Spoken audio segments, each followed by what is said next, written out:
Stay until you introduce.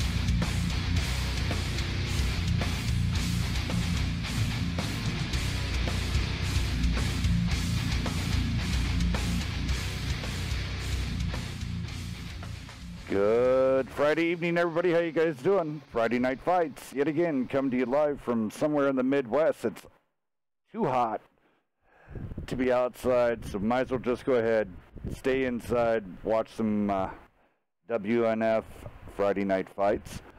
As always, I'm Hell's Cat Death. Love bringing this to you guys, as always. Got some great matches lined up for this evening. Most definitely gonna have some fun. The return of RG, but it's not RG, but it's RG, and I mean, it's just kind of crazy. So let's go take a look here. We got some great commentators, some great room mods. Happy Gilmore's up in the house. How you doing there, Happy? Good. Awesome. Really good. Been beating your balls lately? No, they just really don't want to get in the holes lately. Oh, you're having that type of problem. Well, you know they make pills for that. All right, on to the next one. Oh. On to the next one. Unleash the Beast. He's here. Legendary caller for one of the meanest teams out there. WNF Beast, I want to call him. Cutter. Are you there, sir? How you doing, my hills? Not too bad, sir. How's everything in your neck of the woods? Very, very well, very well. Sweetness. Definitely looking forward to tonight. Yeah, most definitely. Yeah, I think it could be a good evening. And then also, new special commentator, good friend of our Ian. Gave him high recommendations, so Ian's a good friend of the stream.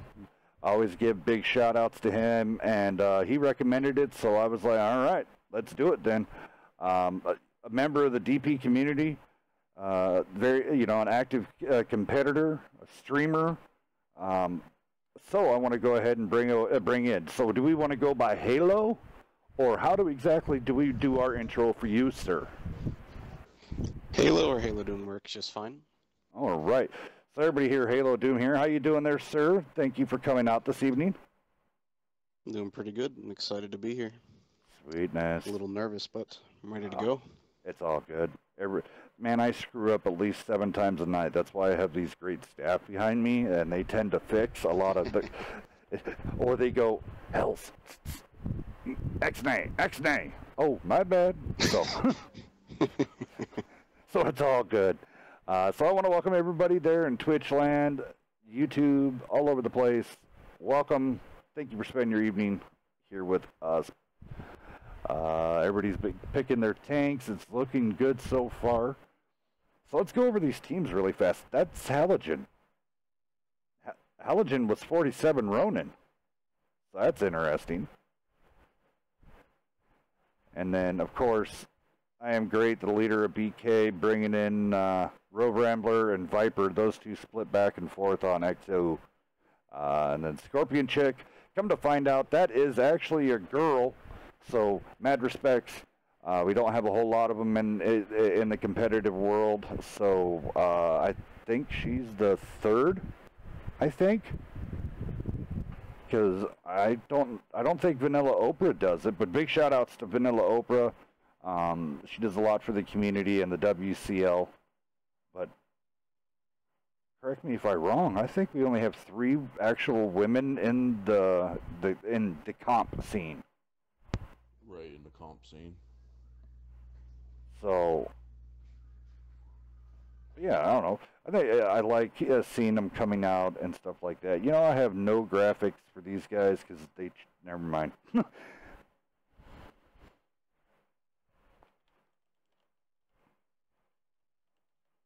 I don't think I've actually heard of any female competitive players so far. At least none that I've been able to speak to. So it'll be interesting to see how the games play out today. Oh yeah, and I mean one of the big ones that everybody roots and has fun, and you know I cheer for because I helped her learn how to do the proper side scrapes, and all that for Lonky over at MB. So yeah, big shout out to her. Good job on what she does, and she keeps them boys straight over there. I truly don't have a graphic for RG. Especially that Stinger guy. Oh yeah, man. You gotta watch out for that Stinger. Which RG? Is this the new one? Is that the old one? Okay, that's 922. All right. Sorry, guys. No offense to our friends over in RG, but they've been changing names faster than some people change underwear. Mm-hmm. I think we're ready to. Are we doing specs tonight? That we gotta find out.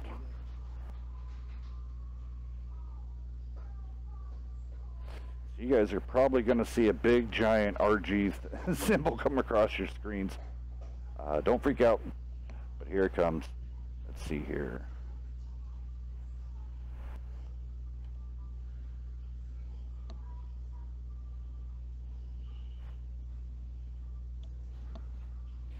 Maybe I had an existing one. Nope. All right, so it looks like make sure that yep, okay, so we are going all the way out for 5v5, all nines. Yep, all nines. That's an interesting pick. 704. It can be trolly sometimes. Looks like Black Knight's going to be setting up most likely for a defensive setup as opposed to Royal Gaming. It looks like they're going to be prepping for most likely pretty strong rush with all these heavies that they're picking.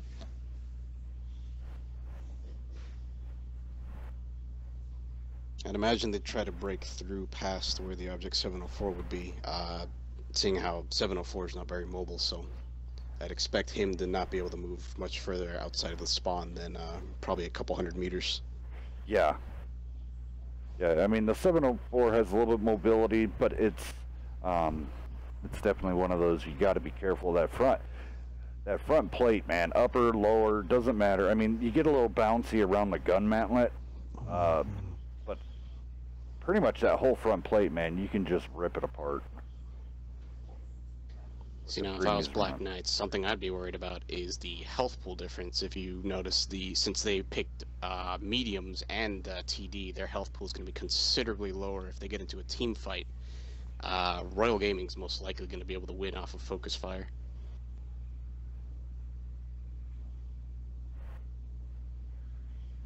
All right, I think we're ready to go if we want to run down these tank lists. All right, so go ahead, Cutter, and take BK, and then Happy if you want to roll down RG, and then the next round we'll cut Halo's teeth on some calling of it. So can do. BK's coming out now with an OBJ 704, an E50, a Centurion 71, and a pair of Conquerors. Happy, you there? Yes, I am. RG over here has a STI, M103, and triplet of Conquerors. Alrighty, guys, sounds great. Here we go, round one. Did we ever find out if they wanted specs or if they didn't, or?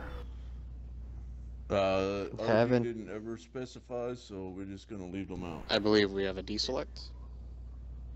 Yep, right at the last minute they had a deselect.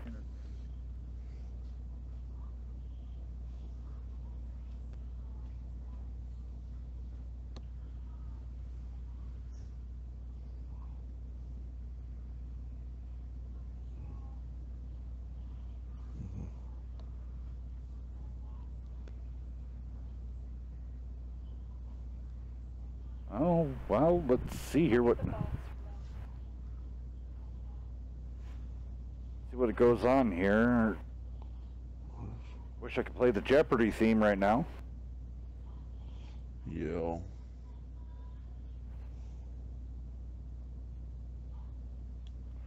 Well, the good I thing imagine is... he's either setting up his ammunition. I'm sorry. I'm assuming he's either changing his ammunition or probably setting up some camo. I'd still be very hesitant about the pick though, if they choose to keep it, if they have to keep it rather. Just because there's not a lot of positions here where it can hold off a choke point on its own, the Centurion 7-1.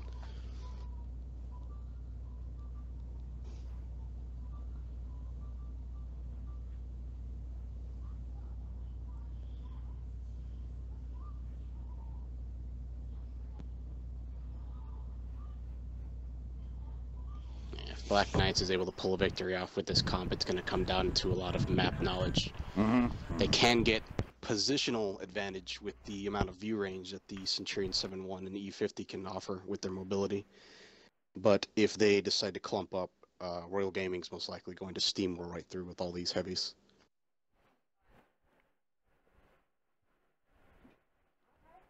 Yeah, you're very, very correct. I mean, I do like the 3-conch setup that RG's bringing out. You can't beat that, especially in this area. I mean, if you get in the right position on the hills, those conchs are going to be absolutely devastating. But all right, looks like we were ahead of ourselves on picking tanks. Looks like they had some hesitation. Yeah, I don't know what's going on. I'm trying to get it worked out right now. Hills. Dex, can you reopen the room so they can rejoin?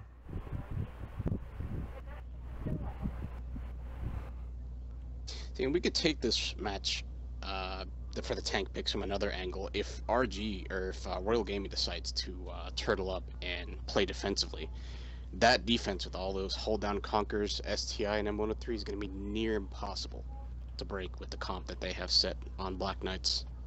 Yeah. Sorry about that. I had wife in the background. All right, there's Viper Vortex is back. Some people hit the B too many times.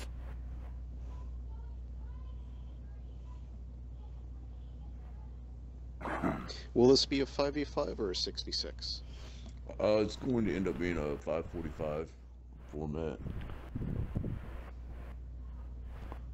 Looks like, do a shout out. Looks like somebody's coming out of the mothballs. They did just get pulled off the ranking list due to inactivity. So definitely check that out. Ready 5 is coming back. So that's going to be interesting. Huge changes have been done to Discord. I'll go through that, but while we're picking tanks, while they're picking tanks in between matches. But it, you know, ranks got fixed and then upgraded. Everything got upgraded pretty much on the Discord side. So RG here looking to get ranks yet again. I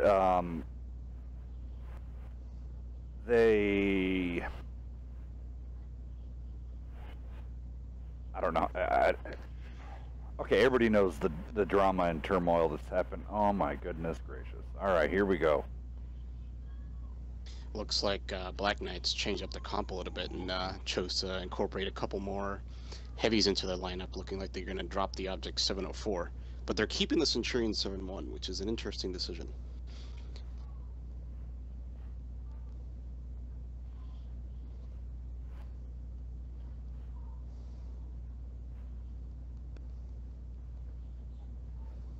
All right, so they're wondering where the 704 went.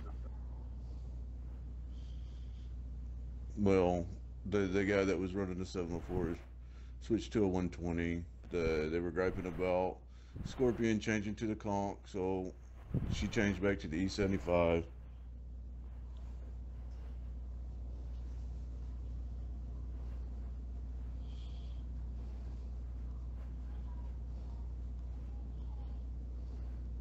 Is there a chaos going on in between them right now? No. They're just getting everything fixed. I mean, it's one of those things yet again. All right, so we're ready to go. Here we go.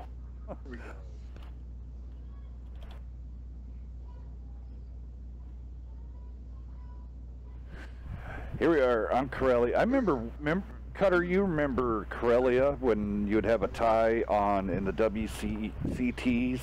It would go down to, if you had a draw, you would go to Corellia Assault.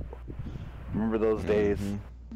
I actually enjoy Corellia Assault, man. The T-32s with their DPM with the 90s, oh man, and the IS-3s be able to just hang in the back, and oh man, those were the days. Definitely good. I'd actually prefer. I think this is actually one of the better assault and defend maps, honestly. You know, it's not so open. Yeah. I mean, this ain't bad. I would like to, possibly, I want to restart a 10-100 league again. And honestly, this map is almost perfect for a 10-100. Definitely.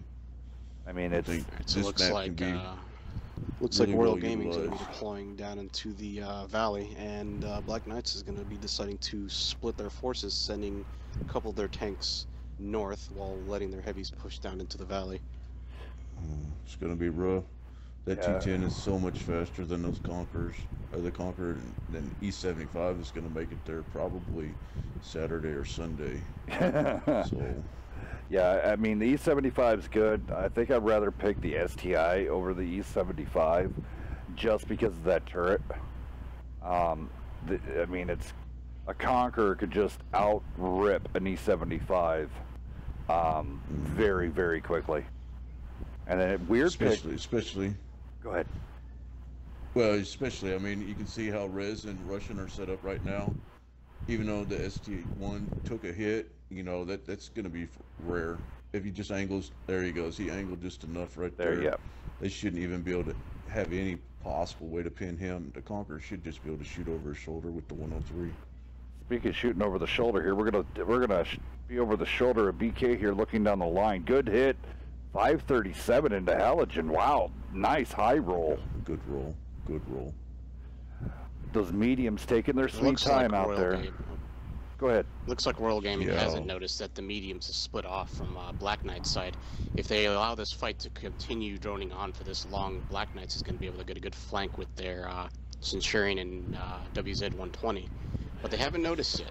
If they decide to push into Black Knights before these mediums can get there, looks like Black Knights is going to get knocked out really early before they can get there.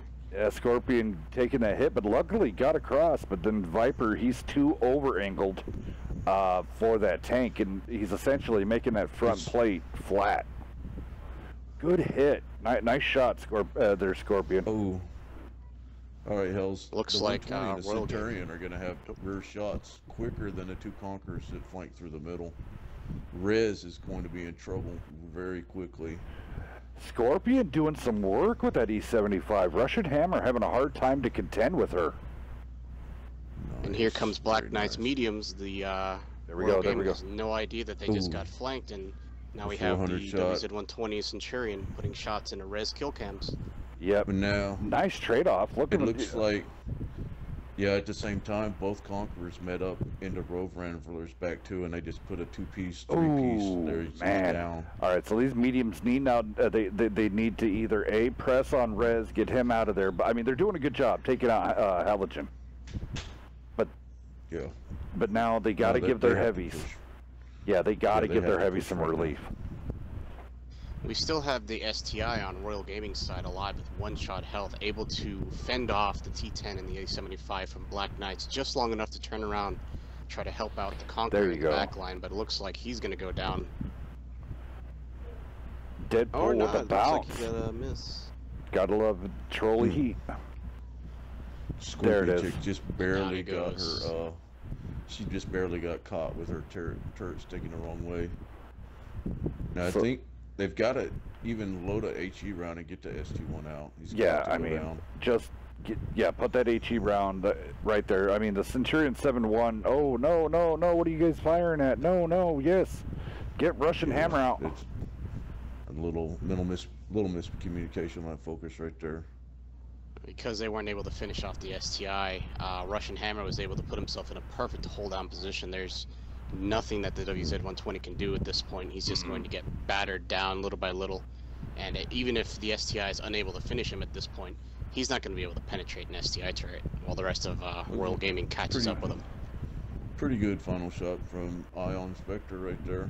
Oh, good bounce on the Deadpool, but there it is. There's a penny shot. Just a cleanup low. I mean, this was a decent push, but they just when they took too the mediums took too long. But yet again, I mean, yeah. I mean, I don't know the Centurion 7-1. I know a lot of people make it work, but in my choice, what would have happened if that would have been an E50? Well, you know, even and with the flank route that they took, an E50 and a 54 would have definitely been a better choice than the 120 and the Centurion 7-1 for sure. Another big mistake that I noticed at the end of that is that although the mediums did get a good flank, unlike the Conquerors that flanked the other team, they didn't actually go in to fight the Conqueror at close range. They turned it into a poke fight, which made it last way too long. Yeah. So Rez there coming out with 2470, some really good snipe shots. But let's see here, what he had 10.96. Let's go down here to Russian Hammer, 12.85. I mean, Scorpion Chick, she was putting in some work, man. She. For E75, and here's the thing. I mean, the E75's good tanks. Oh, I get to pick a weird tank of the day. All right, what weird tank of the day I'm gonna have in the garage for you guys? So we're not gonna have no 9s or 10s. Let's get rid of those. Oh yeah, I know what I'm gonna run. There we go. Tonight, the Scorpion gets unleashed. There we go. All right, switching sides here. Great job on the switch sides. Their decks.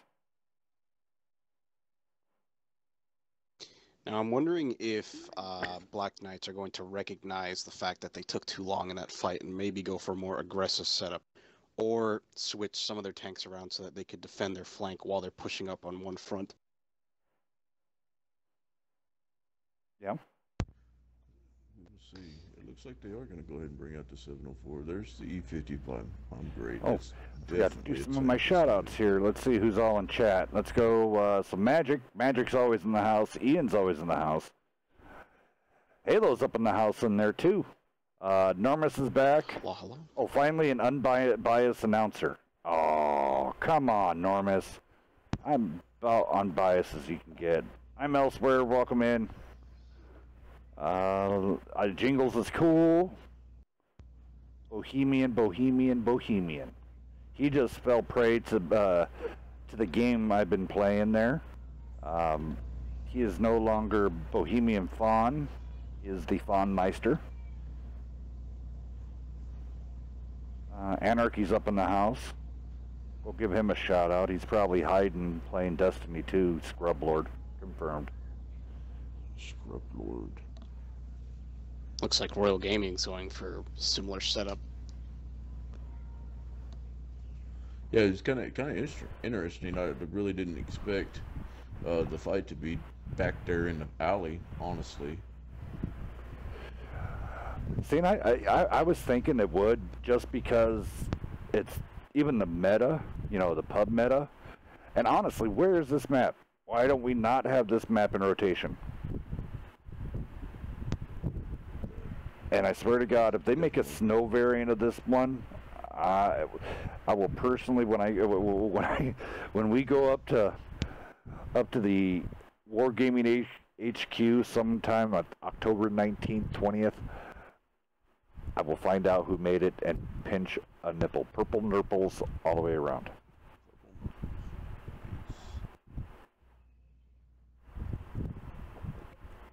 Looks like Royal Gaming's going to be sticking with the same comp here. I'm wondering if they're going. I'm wondering if Black Knight's going to switch out the Centurion, noticing that it did not have as much of an impact in that fight that I'm sure they wanted. I'm a little disappointed that they didn't take advantage of its view range. I'm sure that if they had the Centurion drive a little closer to the center, they would have been able to spot the Conquerors, and maybe the fight would have turned out in their direction. Now the question would have been, with those mediums, I mean, they did have a decent, 35, 40 kilometers an hour. Yes, they probably would have got hit by a T10 on the way up to take the hill, but would have been more, and then they would have been up there, they would have stopped the flank by RG, and then then with all the gun depression, because the Conch has okay gun elevation, but it's not super. So I don't know. It's gonna let's take into consideration the. Oh, go ahead. I'm sorry. Oh, you're okay. Well, I was just going to state that if the T10 wouldn't have stopped and went ahead and took the hill, he probably would have proxied those Conquerors, and the two mediums that flanked all the way around the map would have had side shots for days into those guys. Those guys would have been melted within 45 seconds to a minute right there. Yeah, I mean, to have something that we can consider here. I'm sorry, is the go ahead. Royal Gaming and their heavies. They all stuck at about a 40-kilometer speed, maybe less, on a downhill, 30 at most, on flat ground. The E50 and the Centurion 7.1 with its massive horsepower could have easily made it up to that hill before they would even have been close to spotting them. It looks like Black Knight picked up a Type 4 heavy. Why? Oh my goodness gracious. Well, you thought the E75 was slow. Wow. So it looks like Black Knight's probably aiming towards bringing more health and armor to the valley. Yeah, that's what I was thinking of too, is having that Type 4 just leave the spawn just enough to be out there. I don't know. I mean, the lack of I'd be honestly running like 2 E50s, 2 T54s, and like a T10 or something. I mean, I would want mobility on this map, honestly. I think we're all ready. I'm thinking that they're just trying to establish dominance over the valley. The thing that they aren't noticing is that the valley isn't as important in this map because this is an encounter battle. The cap is in the center, I believe, so them taking the hill is not, it's not high priority. It really isn't. Yeah. And they're not taking advantage of the mobility of their mediums. All right, so when we get in here, I'll roll down BK and go ahead there, Halo, and go ahead and rock it on down that RG lineup. All right, so Royal Gaming starting off with STI, M103, and 3 Conquerors. All righty, BK rolling out 704, E50, T10, Type 4, and Conch. Well, let's see here. What type of setup they're running on this Type 4 here? So standard loadout. 40, 10, 10, huh? 40, 10, 10. No fire extinguisher from Viper. Wow. Usually the Type 4 and the Type 5 are only really good just to shoot the HE for a cap reset. So we'll definitely see how this plays out here. You know what? I can't wait until they actually get a buff. If that makes any sense. I'm a super heavy tanker. I understand that. I love my Mauses. I hate the Type 5 because it's not the Type 5. It's not. It's a giant pile of points for the enemy. Yeah, exactly. I mean, honestly, it's one of those things that the Type 5 frontally shouldn't be unpinnable. Just kind of like the Maus. No. It should make it so that you would have to flank. It looks like they're using the E50 this round to push the Type 4 Heavy into the valley.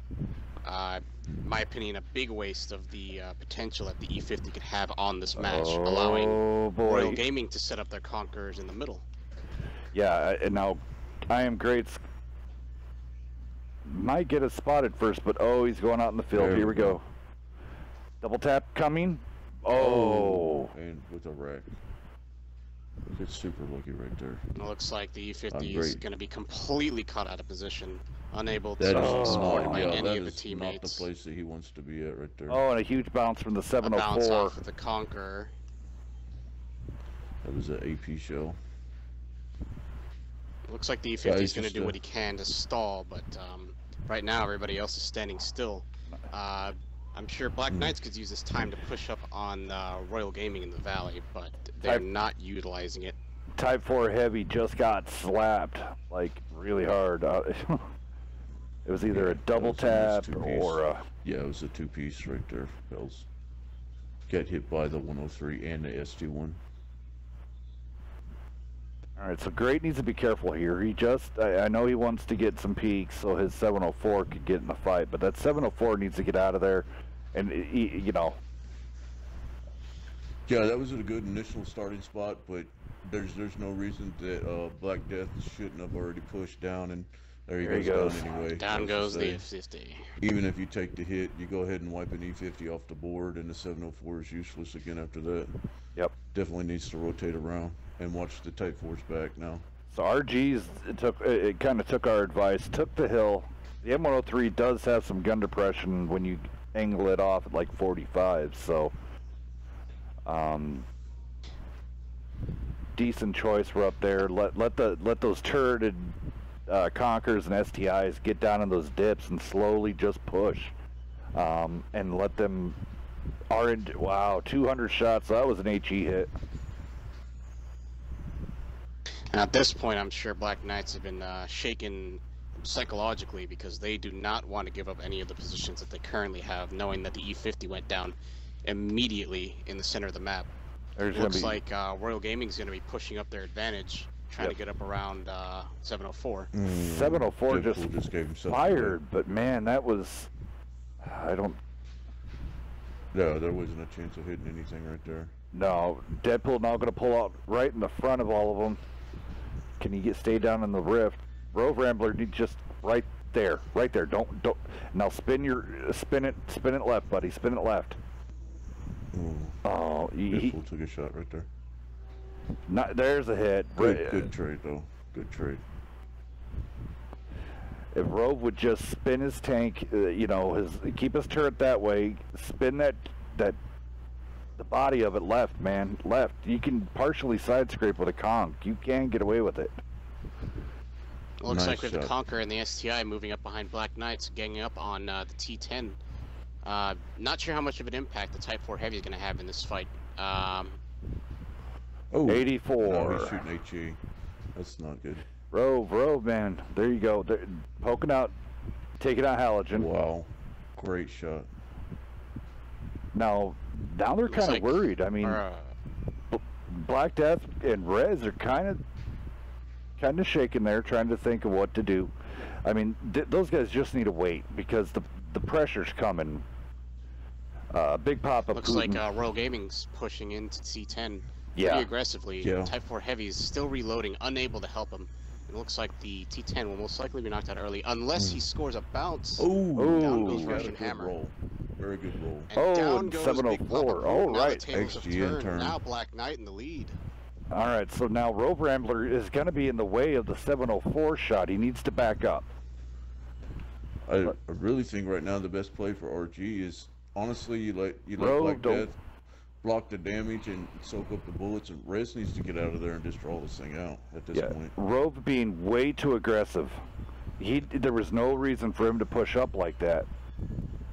Oh, that just lost him the game right there. That was very well played by BK. Good placement by the 704 right there. All right, who's going to get the snapshot off first? Deadpool to reload. Oh, he missed. One last spiteful shot into the 704, and down goes Black Death. All right, look at that, guys. Second round goes to Black Knights. That was actually a pretty good match. Yeah. I liked it. Let's look at here. 29-23 coming out of that 704-764. Viper Vortex coming at 3100, 11, 11, and 7. Well, at least it was direct hits. He got some bounces over there, and then Rez with his conch 9, 9, and 8. You wouldn't expect anything less. I mean, whoa. Big Papa Putin 6, 6, and 2. That ain't good.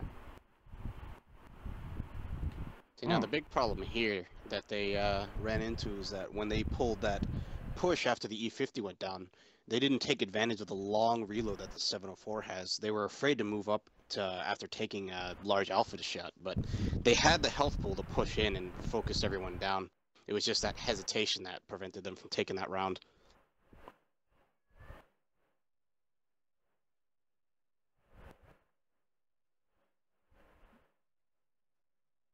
But a great match all around. Sorry I lagged. Coming in, Muff Diver. Welcome in.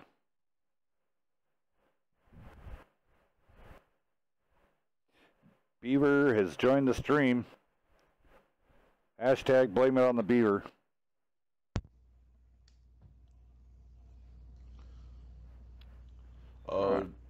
Dex, we are looking for Runeberg.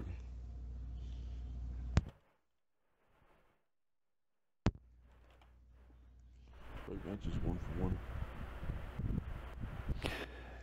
1. If that was RG's pick, man, I do like that pick. That for especially for a 545, that was actually still fairly entertaining without a bunch of tanks just scattered all over the board and not much action going on.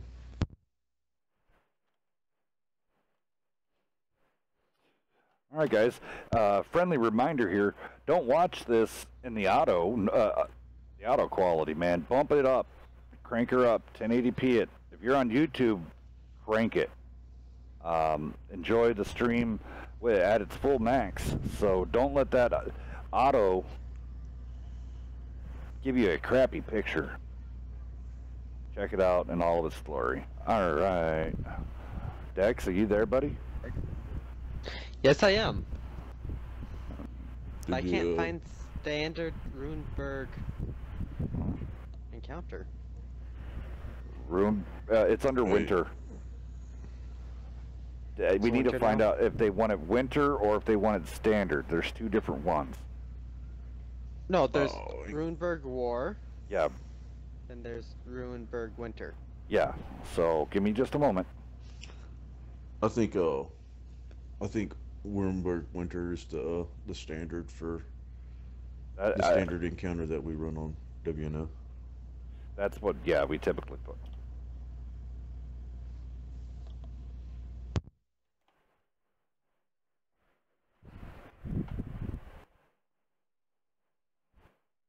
So Ruinberg Winter, an interesting map. There's a lot more, because of the snow, there's a lot more small ridges and little bumps in the road that prevent certain tanks from using hold down positions appropriately.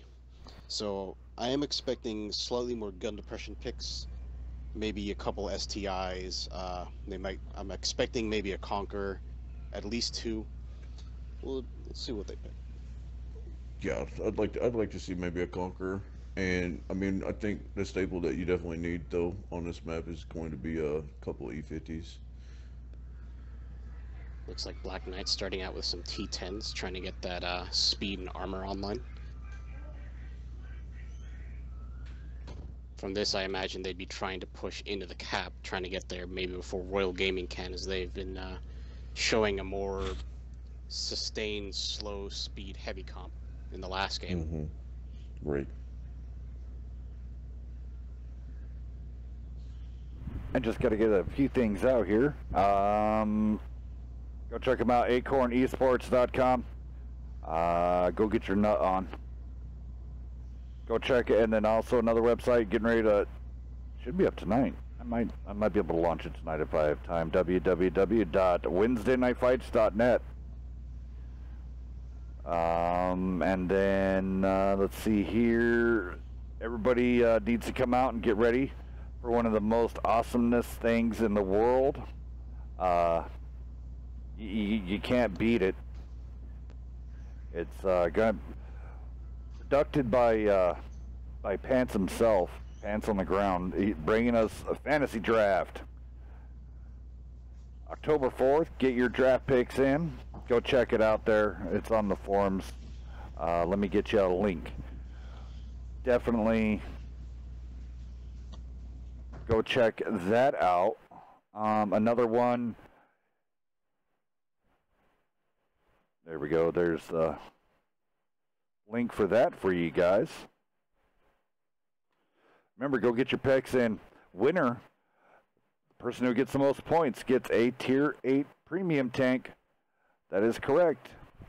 I think we're trying to work a deal with ones that are going to be available. We know that you will not be able to get a black edition. And then there's going to be some other 8s that you will not be able to get. But we're trying to get some of the ones that are not on the tank, that are the standard on the tank tree. So check it out.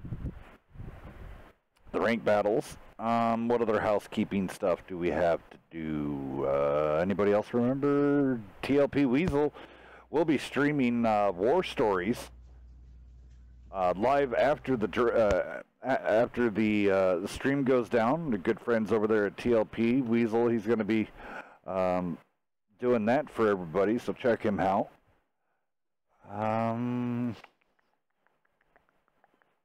I think we're good. Let's Happy, why don't you roll down the BK side, and Cutter, you want to roll down RG?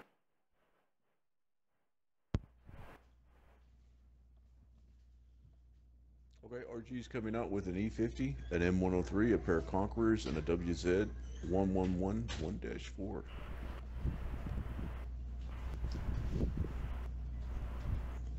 And it looks like BK's also coming out with the WZ-120, a pair of T10s, a Conqueror, and a very interesting name, X5120.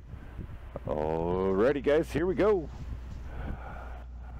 We're going to go first round here on Rubenberg. Everything tied up, 1-1. Thank you for everybody who's joining us on YouTube and also on Twitch. Now, do you think that they're going to push the 5120 up to the EF lines and let him try to snipe across out of the middle, or I mean the 9-0 is not guaranteed death for an autoloader, but if there's a hard play for that area right there, that 5120 is definitely going to be in trouble. Yeah, it's going to be interesting to see how they play this 120, if they're going to go aggressive. Because you really, I mean, you just can't run in there, drop a clip, and get out with that thing. It takes a little bit. Cycle time's a lot slower on that tank, so. See that Black Knight's definitely gone with the fast comp this time. They kept the 2 T10s and they did keep the 120, so I imagine they might be sending one of them to the town, Royal Gaming with the much slower comp. But it looks like they're sending their faster tank to the town as well. They might be pushing all of Black Knight into the cap, though. Because of the speed, they would be unmatched compared to Royal Gaming. I was trying to check there, but it did look like that Deadpool is running the large cannon on there. You really don't have to worry about too much about gun depression on this map, but it's almost with that when you put the big barrel on that WZ the 120, you get almost a 1 degree, 2 degrees of gun depression, and that's about it. So that is a very tricky tank. And I think it Deadpool also just barely avoiding being spotted by the E50.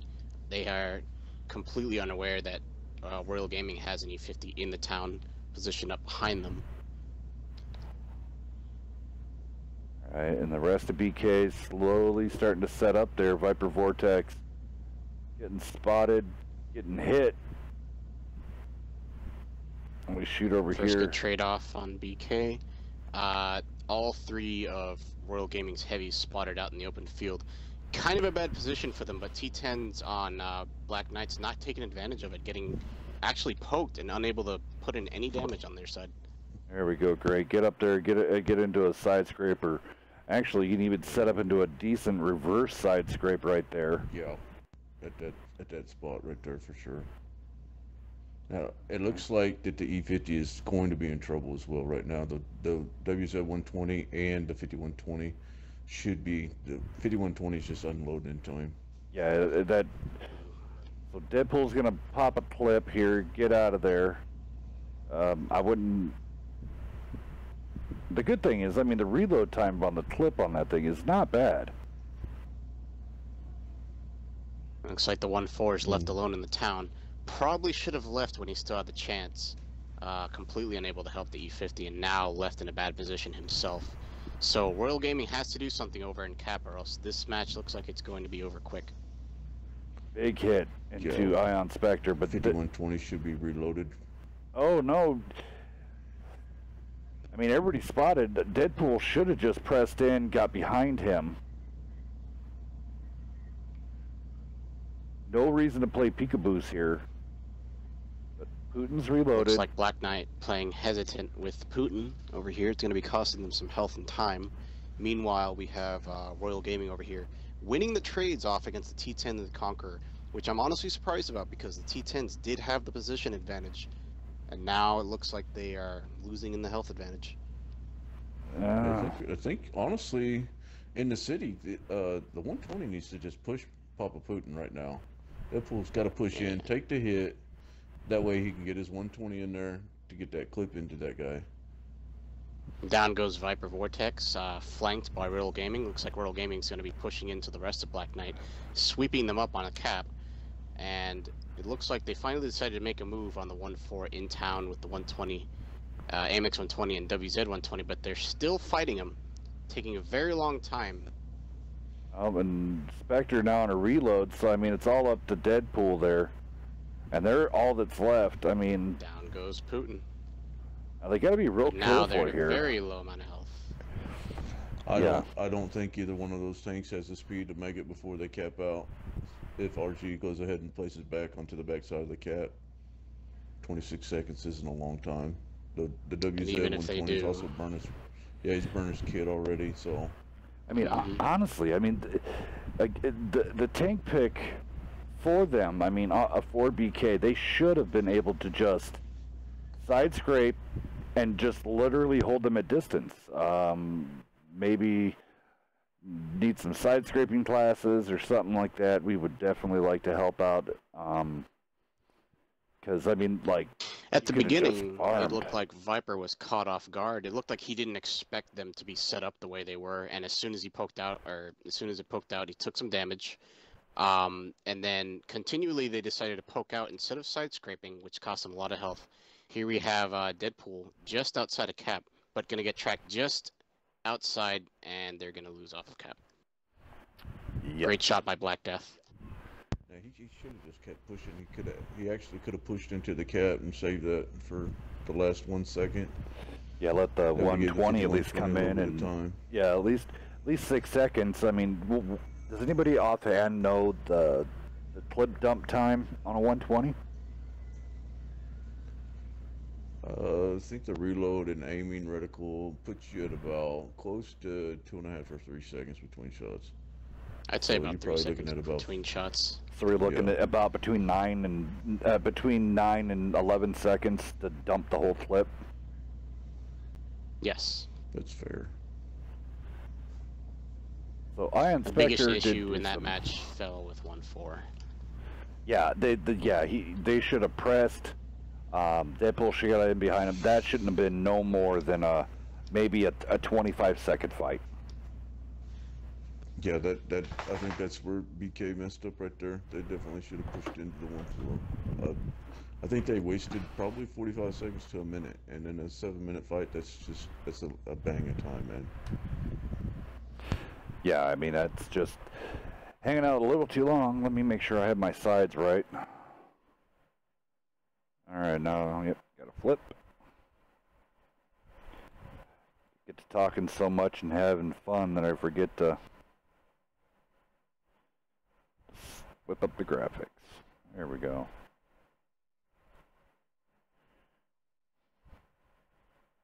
Black Knight's immediately pulling out the STI. Looks like they're going to try to pull in a lot more armor in this fight. See how that turns out for them. I mean, honestly, I mean, the 5v5 makes it a little bit more interesting, but, I mean, the possibility of 3 T10s and 2 batch hat APs. I would toss that around. Something I've noticed is that Black Knight seems to have issues with confidence. They don't really want to push in to certain vehicles. They seem to be intimidated by doing certain actions like that 1-4. They should have both been both the WZ-120 and the AMX-120 should have been able to just push in and knock him out. But for some reason they were afraid. Same with the T10s. They could have gotten a superior position on the Conquerors as they were parked out in the open sideways, but they were acting really hesitant. They seemed like they just didn't want to poke out and get shot is all. But they had the tanks or they had the ability to prevent any damage and focus fire them down when they were still in the open. Yeah. Well, and then there's a lot of teams right now that are learning that transitioned from bronze and now into the silver division, trying to build that confidence. I mean, sometimes a lot of people, we've seen a lot of teams, they push when it's when they're not supposed to push, and then they wait when they're not when they're supposed to push. You know, all that's up to his caller. I mean, practice. Get that caller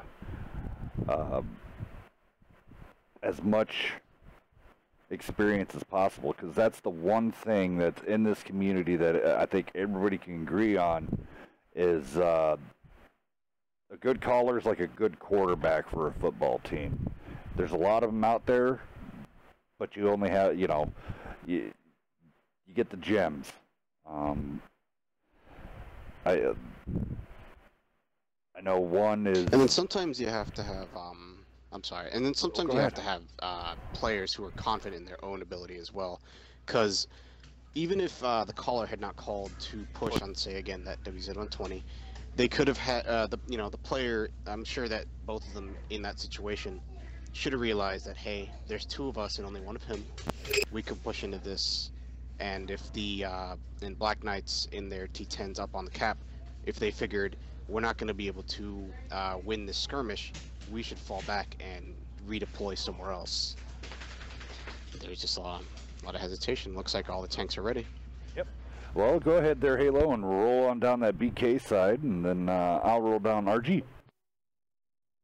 All right, well, on Black Knight's side, we have Viper in the T10, XGN in the STI, Imager in the M103, Raw Rambler in the Conquer, and Spectre in the AMX 120.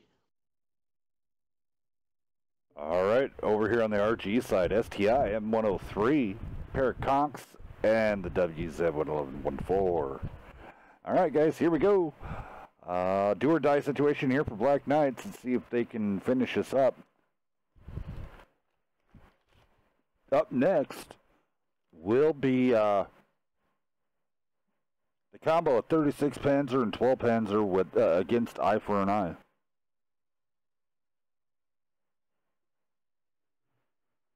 I noticed in this match they decided to drop the 120, wondering if the engagement with that WZ-14 shook his confidence in driving it.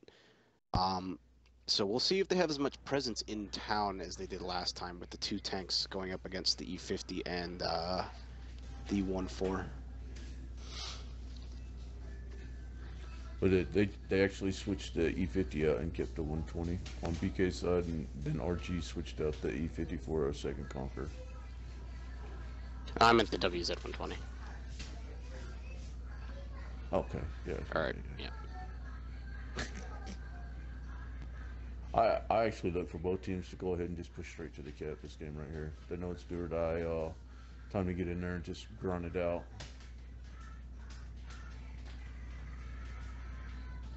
Both teams running a much heavier comp.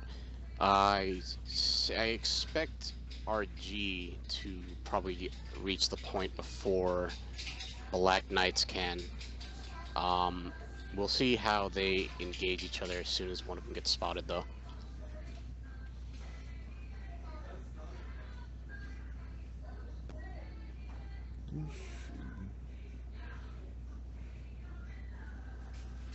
STI, T10, and M103 on Black Knights, moving in a very tight-knit group with the 120 leading the pack.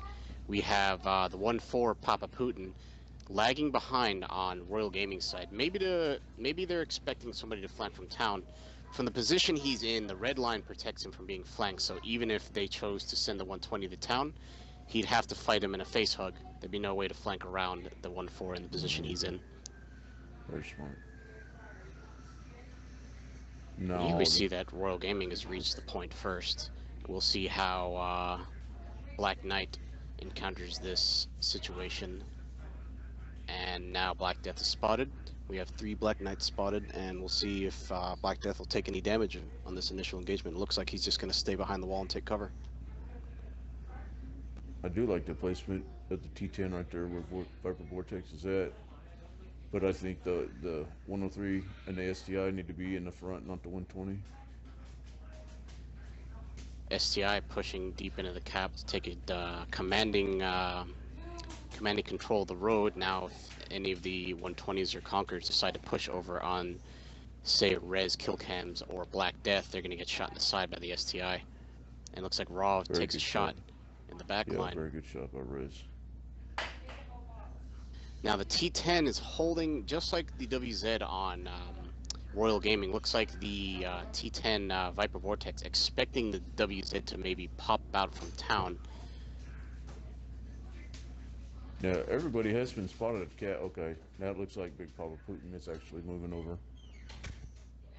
It looks like all members of Black Knight have been spotted. Now it's just a slow, careful trade fight. Halogen taking a lot of damage from, looks like Spectre, and looks like we got a fire on Deadpool. Down goes his.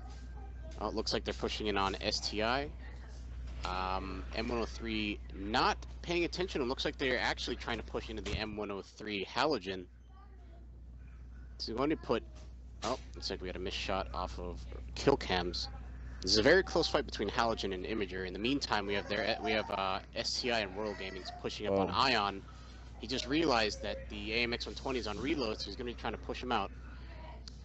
We have Deadpool and Rov sitting in the street. Viper Deadpool Vortex is just landing shot after shot after shot into all these guys. Down there at the bottom of the... there to the west. Now he's kind of exposed Royal Gaming right needs to take advantage of this position, and they need to push out Viper here. Vortex. Just waiting on the 1-4 with the full hill to pull in. Here we go. Looks like Viper Vortex realizes he's out of position, so he's going to be backing up. And Black Death and Putin deciding to leave Viper Vortex and move off to the right to get shots on the STI Deadpool. See, at that time, you would think that, you know, they knew that they had a huge overmatch already. That Viper Vortex moving up behind Black Death, going to get a free shot. No response from Royal Gaming. Viper's having a game of the day, man. Yeah, he's playing very well right now. All right, so Deadpool's pushing into Rez now. Pushing up. The AMX 120's gonna have to move up. Here comes Road Rambler. Yeah. Oh, he's on a reload actually. Here comes Road Rambler trying to get a free shot on the Conqueror, realizing that there's a crossfire between Black Death and Kill Cams. Viper Vortex still looking for pokes, and he gets a big shot off on Putin. Black Death putting a return shot into Rov Rambler. AMX 120 almost reloaded. Yeah. I think Viper and here Vortex goes Viper Vortex pulling up behind the 120. Conqueror is going to go down here. 120 is going to get the shots on the 1-4. And all that's left is to clean up Kill Cams. Kill Cams unable to put the killing blow into the STI. And a decisive victory for Royal Gaming. Or I'm sorry, Black Knights. Wrong name. BK taking it to RG. Wow, look at that. Great job, BK, bringing it back. Oh my God, that was a good match.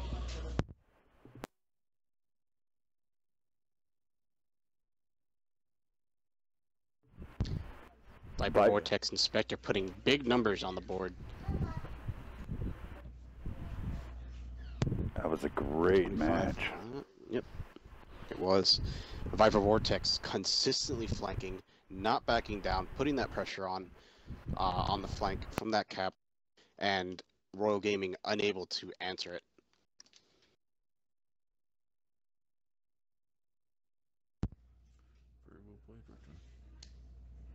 Well, we're going to overtime, which, you know what that means. Ghost Town Encounter coming out. Here we go.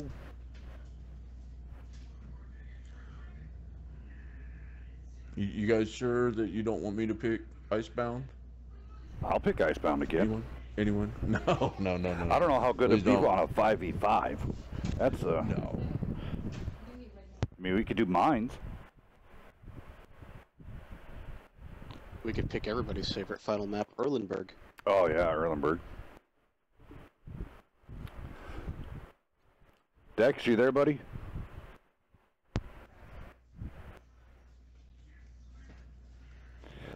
Did we lose Dexter? I think he might have fallen asleep. That ain't good. Dexter. All right. Somebody should yell into the mic really loud and wake him up. Do you want me to open a second room real quick, Bells? It might have to happen. Dexter, you there, man?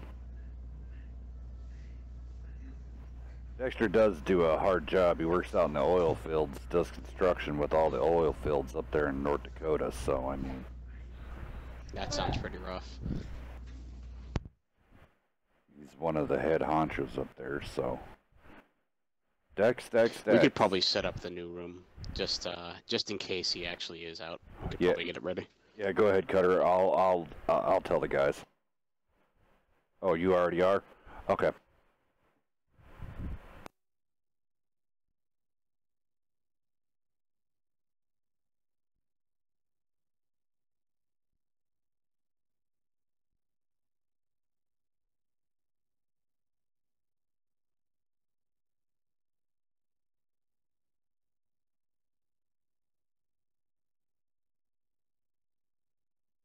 In the meantime, how do you guys think this last match is going to go rolling out, seeing the consistent pushing on Vipers and the positioning that they're playing really hesitant on both sides, and then one end up just pushing in another team's flank?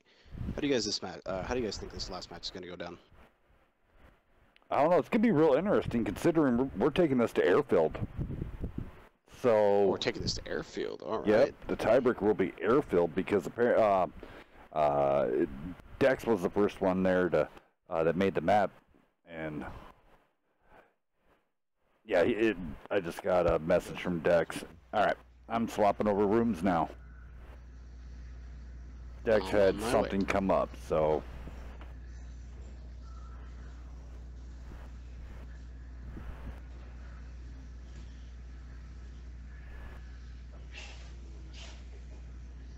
I'm wondering if... And then BK's on left, and so go ahead. Cutter, BK's on left on this one. Okay. Oh, joined the wrong lobby. You said BK's on the left? Mm-hmm. Okay, can do.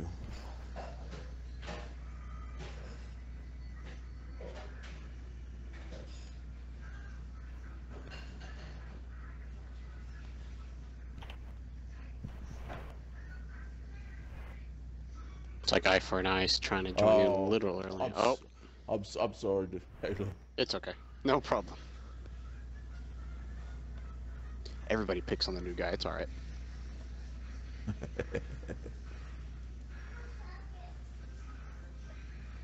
So I'm wondering if they're going to be bringing in a lot of autoloaders into this game. I've been seeing that the autoloaders have definitely been pretty decisive in the last map.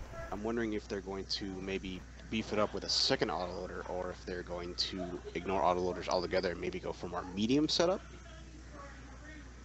Well, yeah, I mean, so you would think here on a decent airfield, I personally would like maybe 2 STIs, 2 E50s, because those E50s push the STIs crazy fast. They could do 40 kilometers an hour out of those STIs if you push it with an E50. So maybe 2 STIs, 2 E50s, and maybe go with the 2 batch head EPs or 2 AMX, the 5120s. It'd be real interesting to see what exactly is going to come out. So yeah, no, I think this is going to be a pretty good blowout here. Let's see what BK pulls out some radical stuff, so we'll see what they roll with.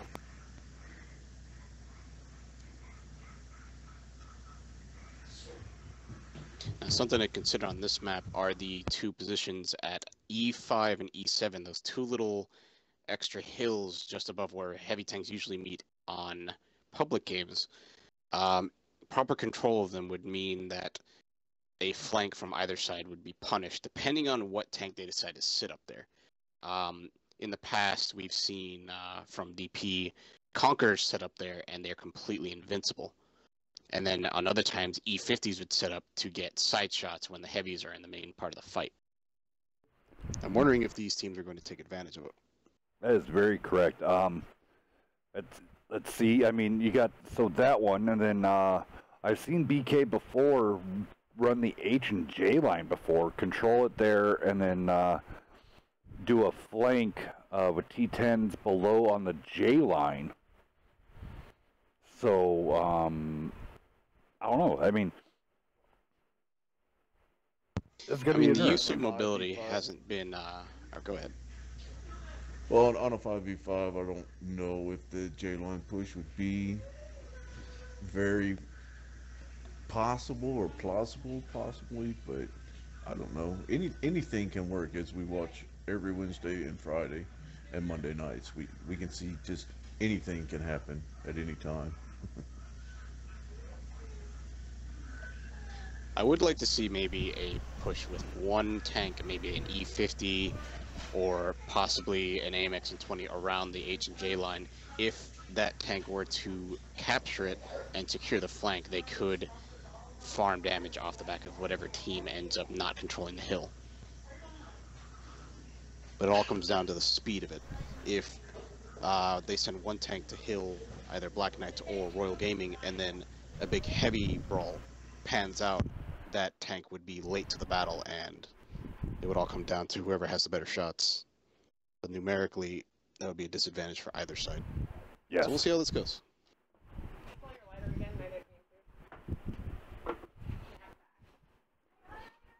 Boy, 12 pans and 36 pans, they are ready to come in here and start fighting, huh? Definitely ready to come in here. Looks like Black Knight's going to start off with a T30.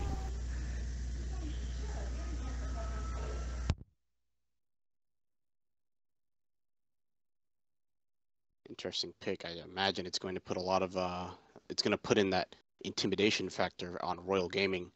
That 750 alpha damage just pounding into them when they try to push up. It's going to be a big psychological issue for them. We'll see how they treat it. Yeah, I mean, what it was on Wednesday, we saw the most oddest thing in the world, wasn't it? It was like a T30 and a Waffen. What was that, Cutter? It was a double. I know it was double TD.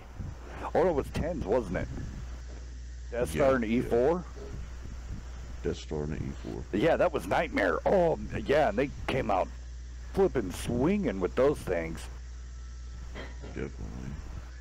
Now, I will say something that we went ahead and did in our 761 match on Wednesday is we actually ran the smaller cannon on the T30. You've got just an incredible reload. We noticed and you're that. still backing a 120, so you know you're still looking at 450 to 500 alpha each shot.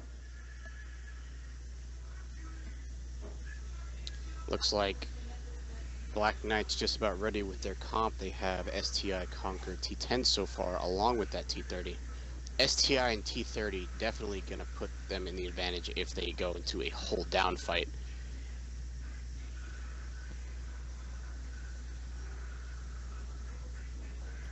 I definitely would like to see. I would really like to see some mobility out of BK. Pick a medium, a decent medium, just to have that. Royal Gaming vision. Matching with T30. Now I'm wondering is that Halligan's only tier 9 or his favorite tier 9 or possibly best crew? So 103 has just been a real interesting. Yeah, 103 has been a pretty interesting pick for comp play. this evening.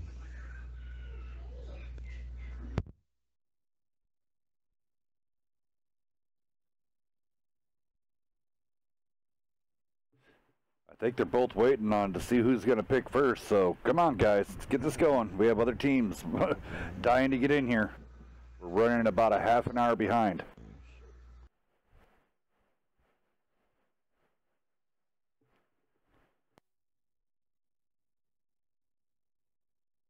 After a bit of research, looks like M103 is one of 3 Tier 9s that Halogen owns. However, the M103 is the best Tier 9 that he owns. So I believe that is the reason why they're playing him in that.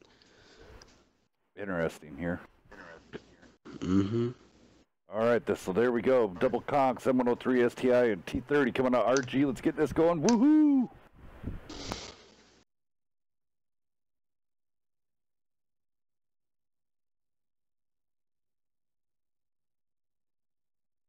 So both sides almost equally matched in terms of hold down fight over in the E6 section. So I'm wondering if they're going to bring all their tanks over there, if they're going to split up and try to catch off guard one or the other.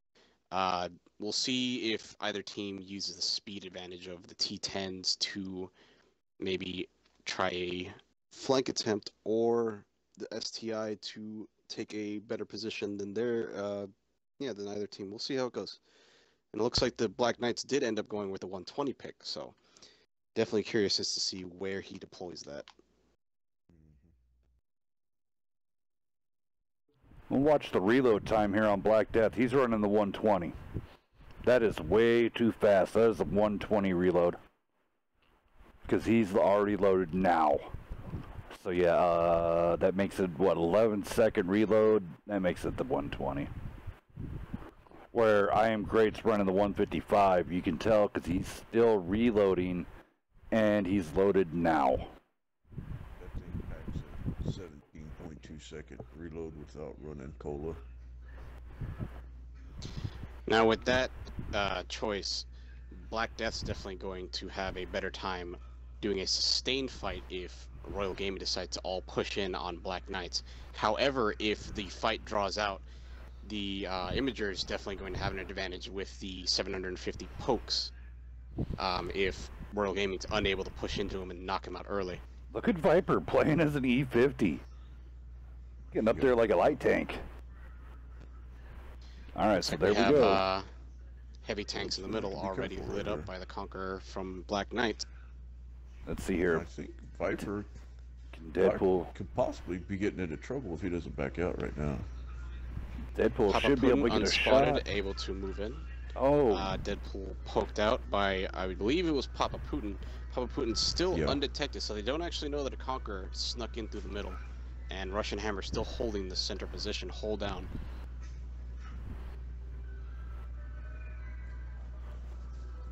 With the view range on the STI though, I doubt he'll be able to pick up the STI or the AMX 120 if they decide to cross.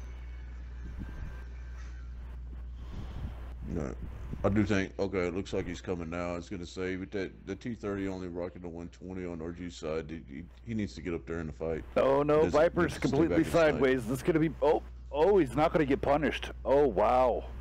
Viper pulled out. Gaming, very hesitant pulling in on Viper.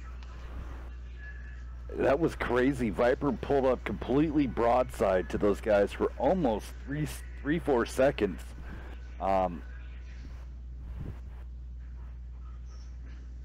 Apparently they're not paying Royal too Gaming, much attention to him.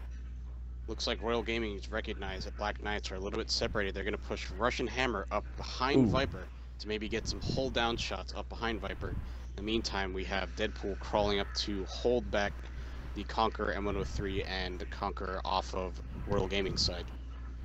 Ion Spectre going to be getting up there. Don't be crazy, Ion. Just make it smooth. Make it... Oh, he's going broadside. Oh, he's going broadside. Oh, and doesn't get punished. But here comes Russian Hammer. Oh, Ion, you had the time, Black man. Knight's T30 too far back to make an impact on this fight and already down to almost There half you go. health. There's Down some good goes Russian Hammer. focus fire right there. Great job. T30 from Royal Gaming unable to help him as Viper he might goes have a down shot. immediately with some great focus fire. There we go. Viper Good coming in with a poke shot. on the T30. RG going on a That flank. position he's in. So Ion's going to get hit. He's going to get hit right here. Halogen's going to line it up, put it right in his butt. Oh, he dirted it. Oh no. Ion, he got it right there into his track. So here we go, Spectre. Oh no. Imager repositioning, trying to get a shot on Royal Gaming, moving up behind Black Knights, but unable to find a shot. So it looks like he's going to be aiming towards Ion Spectre. What is Great doing here? Great has a mountain in between him. He needs to get in the fight. Great needs to get that T30 into the fight. We have a skirmish going on here between Papa Putin and Halogen versus Deadpool and Ion Spectre.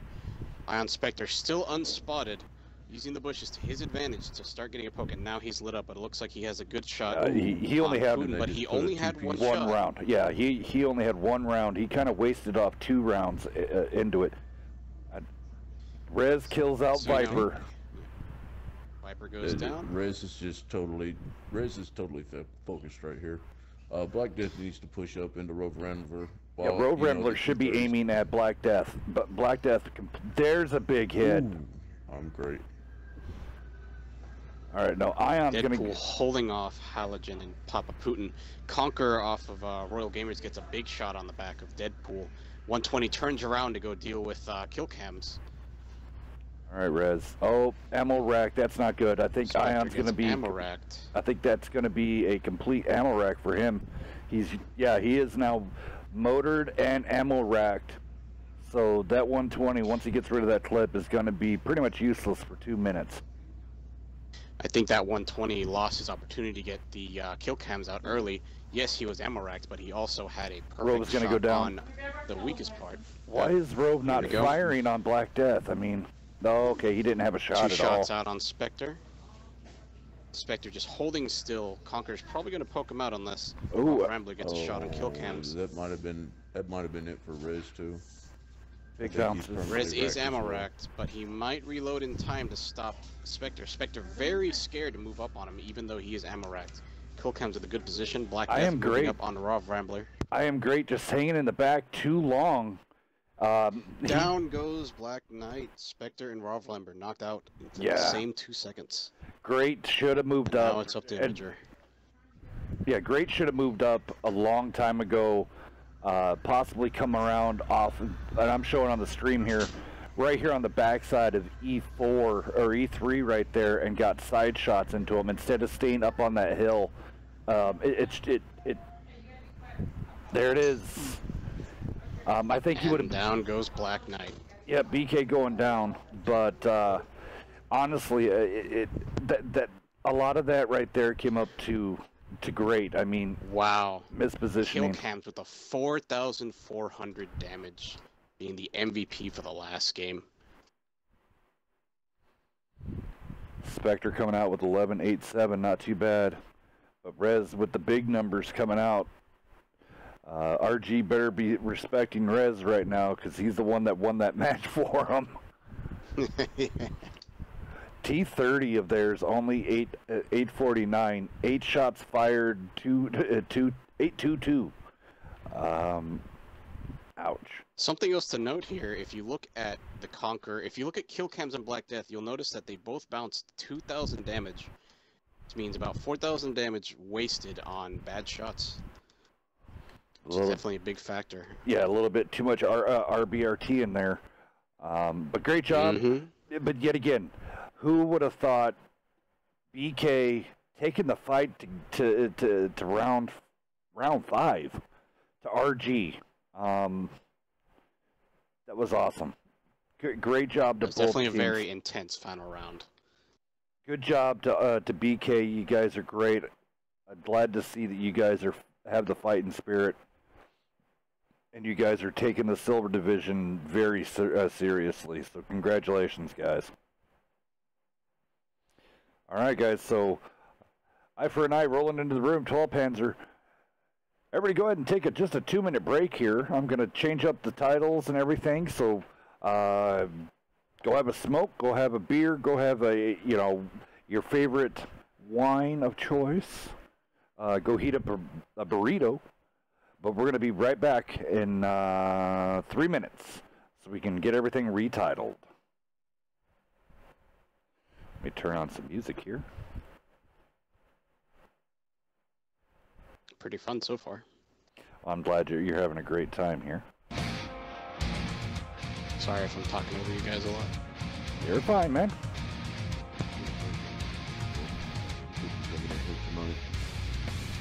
Thank you. Hell. Okay, I'm going to step away for just a moment. This is eye for an eye, fix the first map code. Yes. Okay.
All right, hello?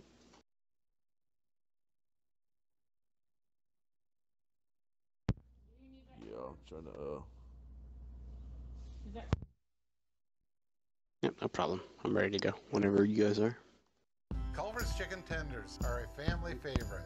Brittany, I know you're particular about what your boys eat. Of all the things I love at Culver's, chicken tenders rank high on my list. It's not pressed, it doesn't have fillers in it, it's a whole piece of chicken. You know, chicken tenders are the true tenderloin of the breast. When you bite into it, it's like you're biting into an actual chicken breast that you just made at home. If it's not good enough for my family, it's not good enough. That's a good rule to live by. Welcome to Delicious.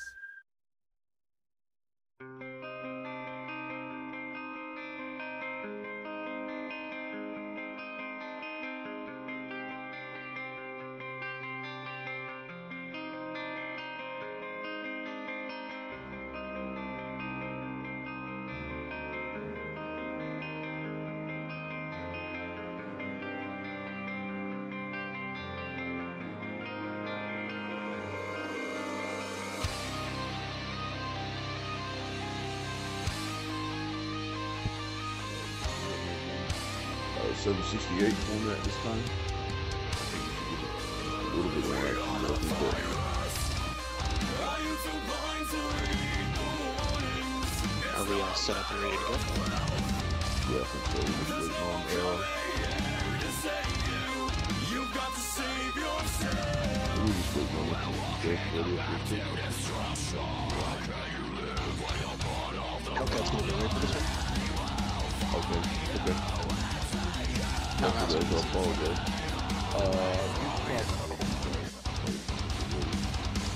But guys, also I apologize for not running off.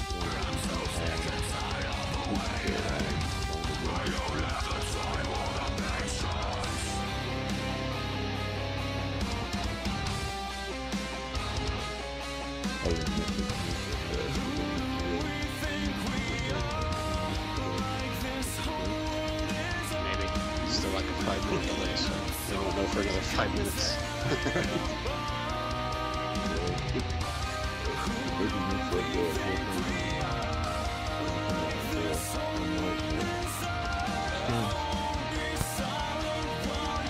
I already started with 2 fast tanks, 2 object 140s, and E5 with the massive amount of armor that has, and E100, which I'm not sure is a great decision for a car. We'll see how they decision.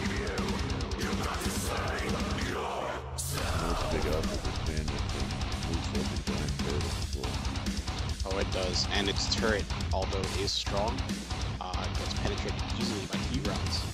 Although, as we can see here, 12 Panzer is going to be running E50Ms. Yeah, I think they'll probably rip up its turret.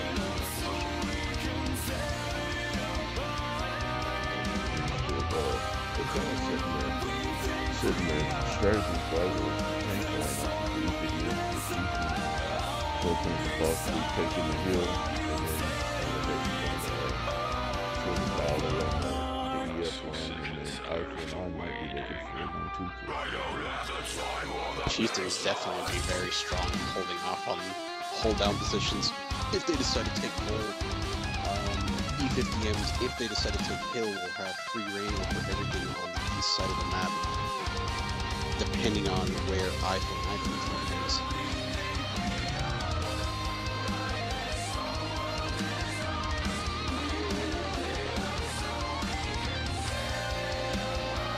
Small screen and still cover image and music.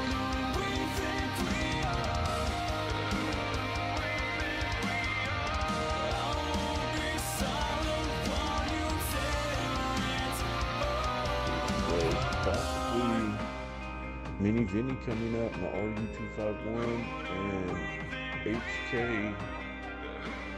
Looks like they're gonna need just a little bit more armor, possibly an E5 or a Chieftain. All Panzer going for the triple Chieftain run.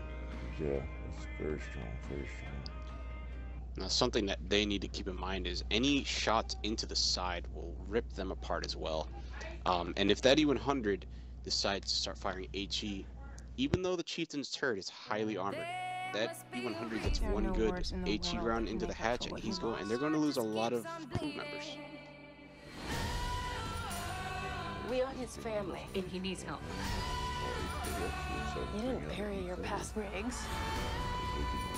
Looks like Eye for an Eye all set up with 2 E5s, an E4, and an E100 as their main line, and Object 140s as their fast runners with the RU251 kicker.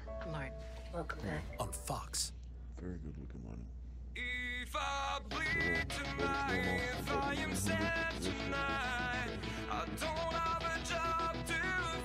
I'm wondering what 12 Panzer's going to pick as their final tank to face off against these E5s and E100. Chieftains, very strong in the hold down, but not sure if they're as strong as E5s in this situation.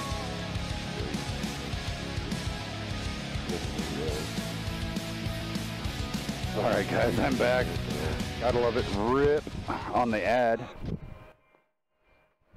Welcome back. Thank you. Looks like everything's ready to rock and roll. Let me get all the graphics on here. Turn the Elgato back on. There we go.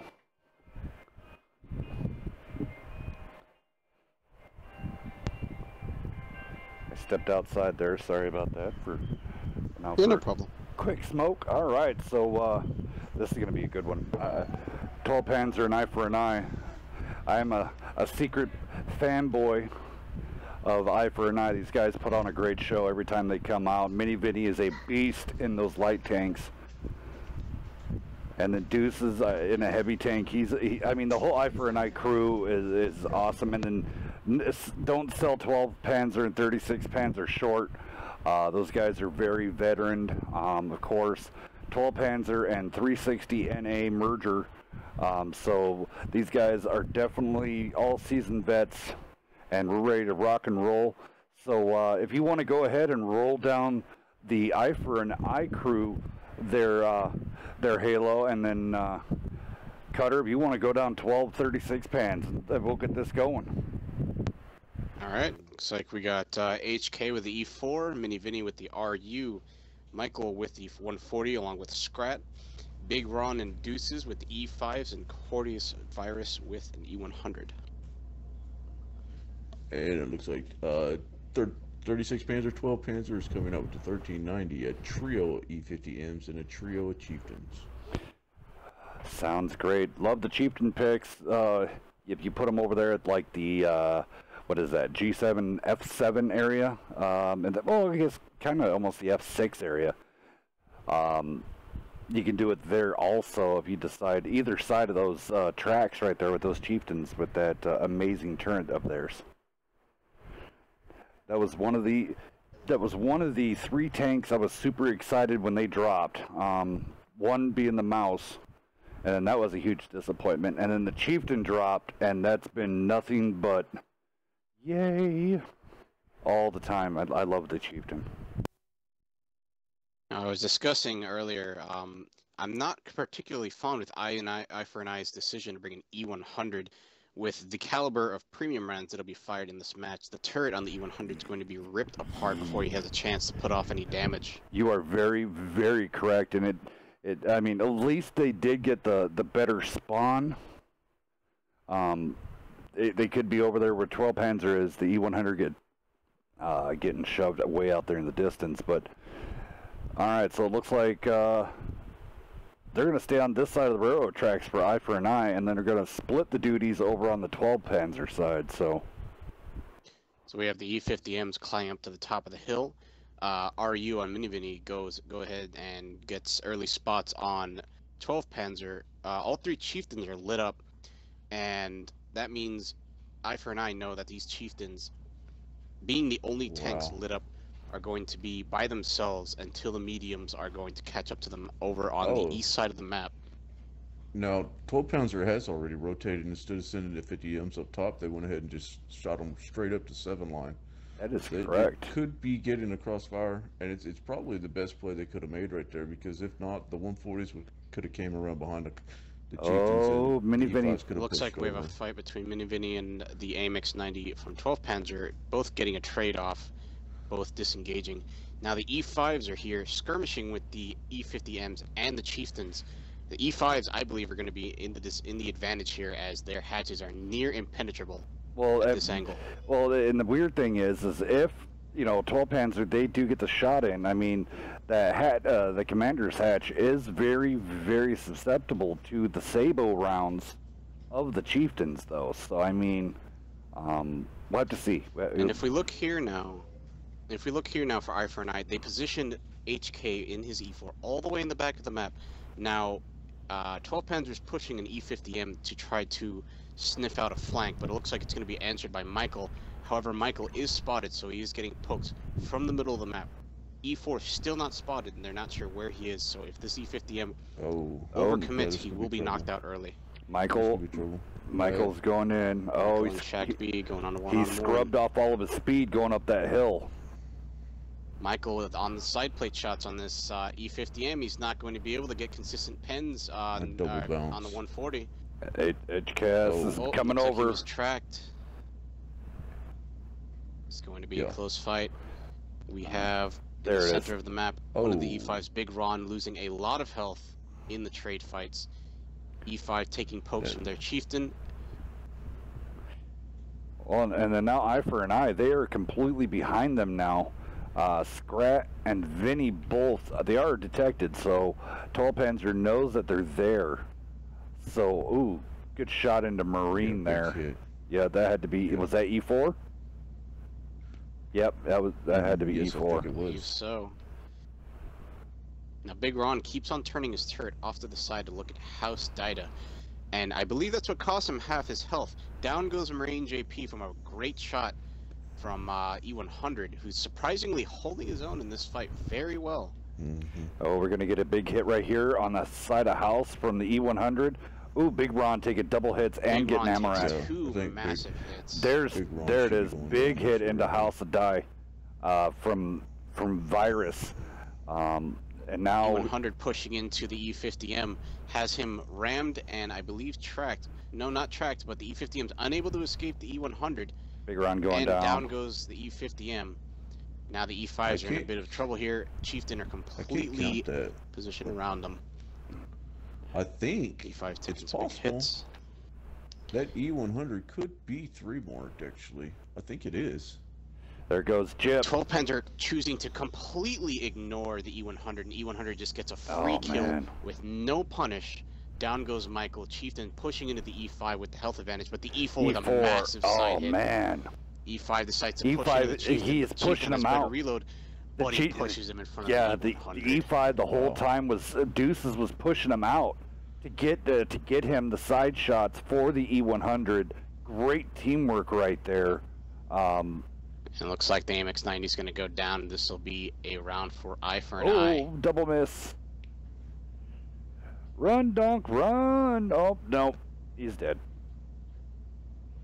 There it is. Play that for an eye.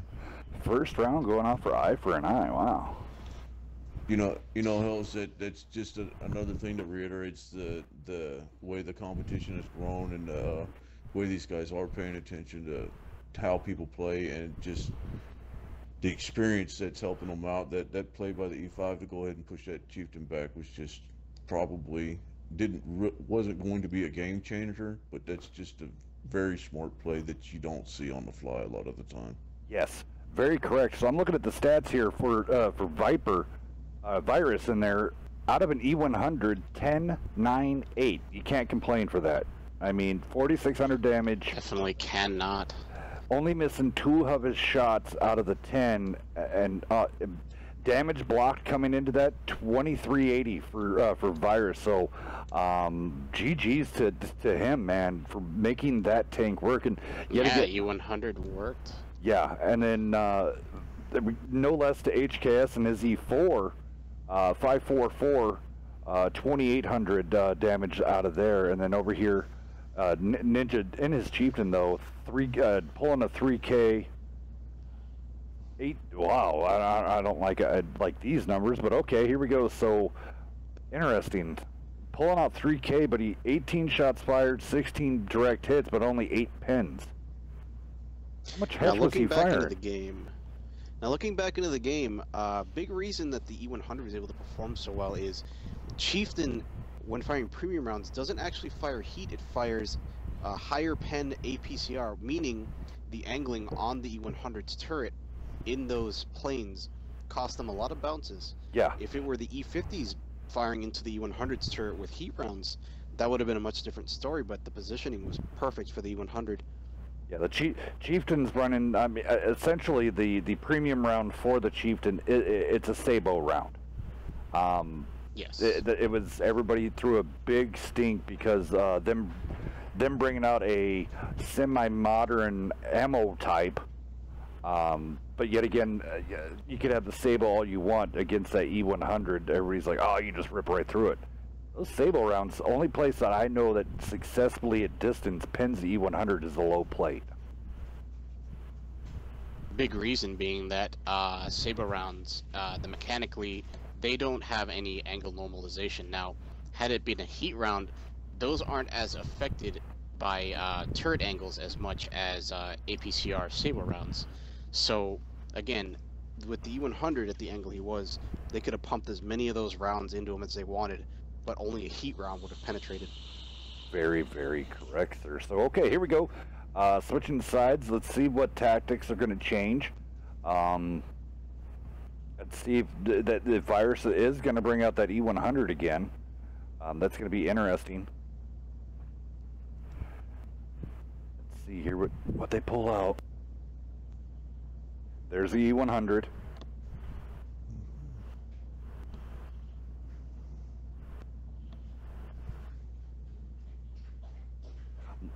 Truly wondering if eye for an eye, you know, it wasn't broken, why fix it? I mean, maybe run the same setup. Well, Michael coming into the E5 this time around. It looks like 12 Panzer's probably going to switch to different lineups, but they're keeping 2 Chieftains. I'm wondering if they're going to maybe add some kind of Russian tech, maybe Object 140s. The Object 140 pick off of Eye for an Eye, very effective on fighting those E50s. Whoa, Skoda coming out. Interesting pick. The gun depression Very good for taking advantage of flanks. Yes, with it and its ability to come in, use the gun depression that it does have, and the quickness it can dump those 4 rounds and then get out of dodge very quickly. Oh, deselect.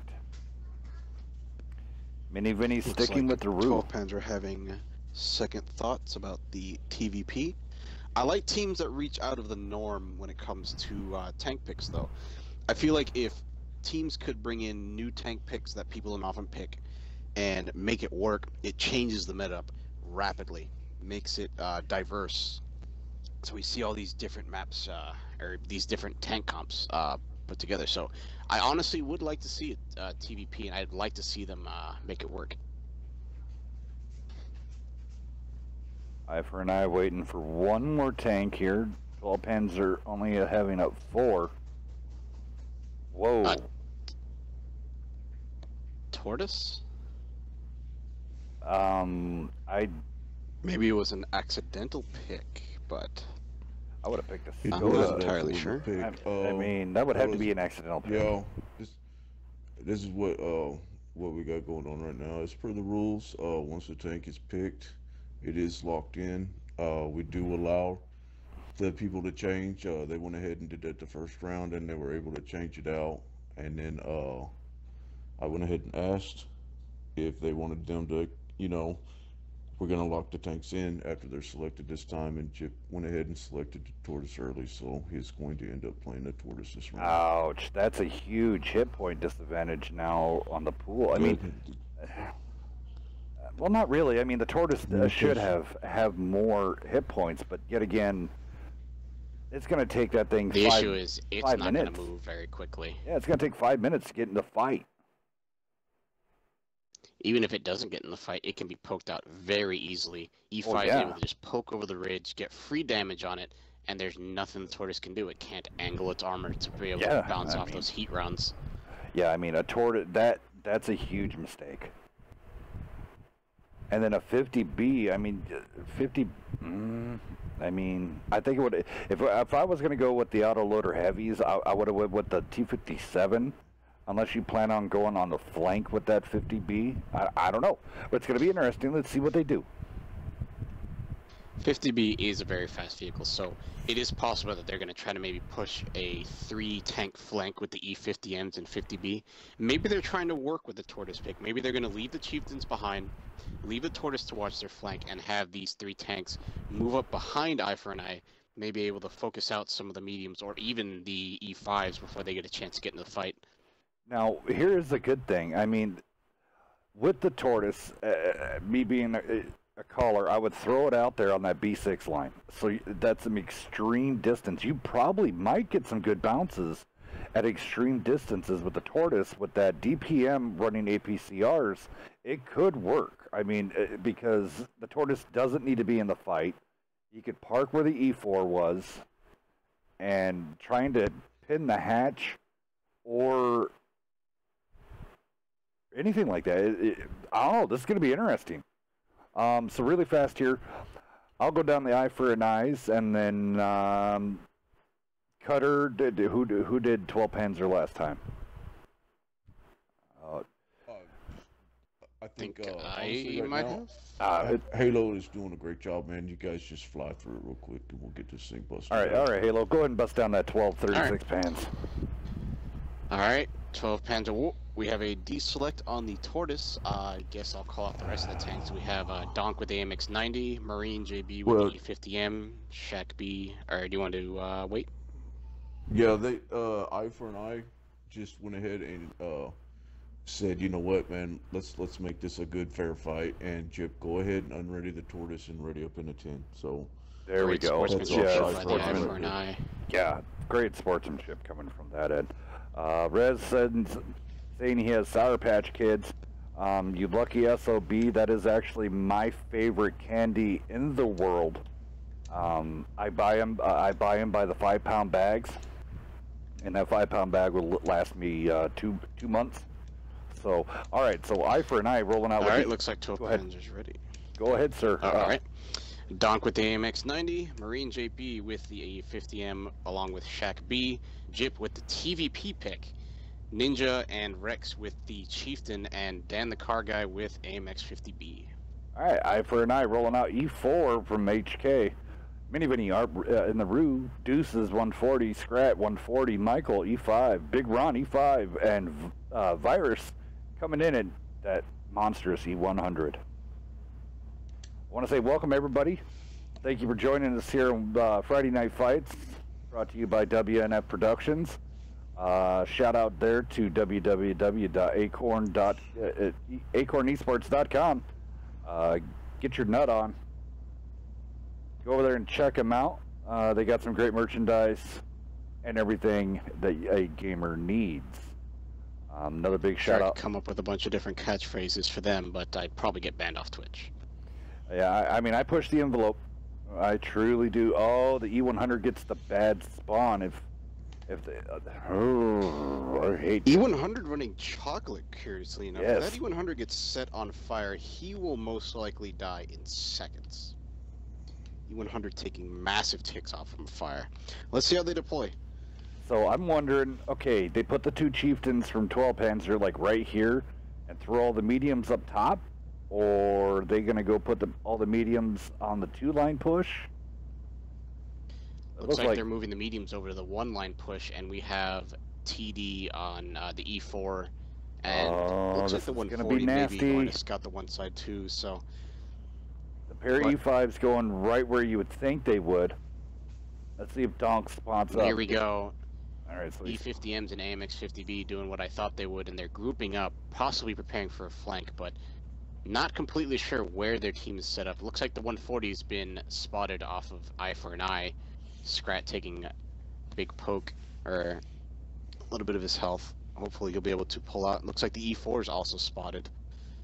140 Deuces trying to get up there, get some quick spots. Scrat still taking some major damage here. Another poke on the 140. Scrat is down to about a third of his health left. He is using E4 and 140 in a very bad position at the moment. Looks like Scrat's actually playing cover for the E4 to make sure that the E4 can stay in the fight. Now, the E5s here should be having a game of their, a hell of a game here. They're unable to get good shots on these guys. Looks like somebody got a good shot on a Chieftain, though. E4, HK starting to move up a little bit, trying to get a nice poke, and he still hasn't been spotted. Eye for an Eye just trying to hold off with their E5s, hold down for now. But it looks like 12 Panzer has the advantage in positioning here. Donk taking a poke from the E5 Big Ron. Okay, there we go. Some smart cap pressure put on. Yeah, definitely very good play by Minivinny right there. I mean, we have TK Ninja taking there a it is. bull on his Chieftain. E100 into Marine for a 760-something shot. Big bounce by Deuce Marine there. Not backing down despite taking so much damage. All right, E100 is loaded up. Marine is behind Rex. Rex can't back up. We have some light take action going on now. E50s are starting to. Looks like the E50s are starting to bug out, but Marine might get knocked out early before he gets a chance to do anything. T50 taking, or TVP taking his position, and Marine goes down.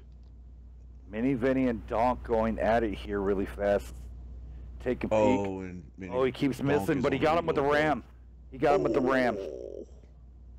Very nice, very nice. Mini Vinny on very low health, but a very good victory on his side. Now he gets to keep the cap pressure on. Meantime, 12 Pens are getting absolutely obliterated out in the field. Pushing in too deep, the TVP goes down very early. And I'm not sure if he was able to do any damage. TK Ninja taking a poke. Shaq very low with the E5 pushing in, recognizes the health difference, and is going to go in just to pick up Shaq B. There we go. And Big down Ron. he goes. Point two. Big Mini Ron Vinny's melting out. Working his way around the back. Big Ron putting in some big Z-Rex numbers on there. one shot. And it looks like Mini Vinny decides to flank around south to get side shots on the Chieftain. Yeah. The Chieftain now Oh. with no options left. Down goes Dan the car guy. Down goes C-Rex. And Ninja will be the last Virus. one left. Virus hitting Dan the car guy right Hey. before he went down, almost another 800 shot. So Virus definitely getting his game on. There it is, another big hit. 7 GG. And down goes Wow. 12 Panzer for a 0-7 victory for Eye for an Eye. Very well played for an eye. Look at this, big numbers. E100 once again near the top of the board. Michael joining him with 3,600 damage. 8, 8, and 5 out of the E100. Out of Michael. 15, 12, 10. Wow, that's a lot of rounds. Over there, TK Ninja. Chieftain and E50 unable to get any damage on the 12 Panzer side, unfortunately. Yeah, that was a rough round for 12 Panzer. All right, we're off to the next map. Eye for an Eye coming out very strong this game. Eye for an Eye trying to get their first victory in the silver division. So let's see how this rolls. Hells? Yeah. Would you mind a special commentator to come in for a couple battles? Sure. All right. Let's see here. Let me get everybody else on spec.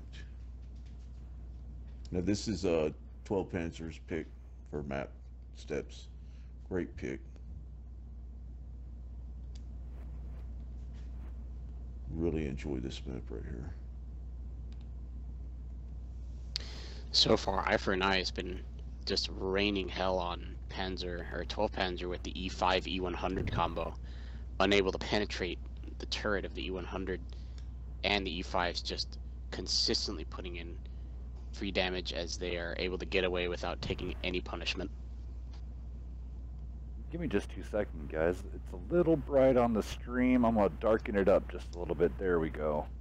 Get a little bit more depth and color in those tanks.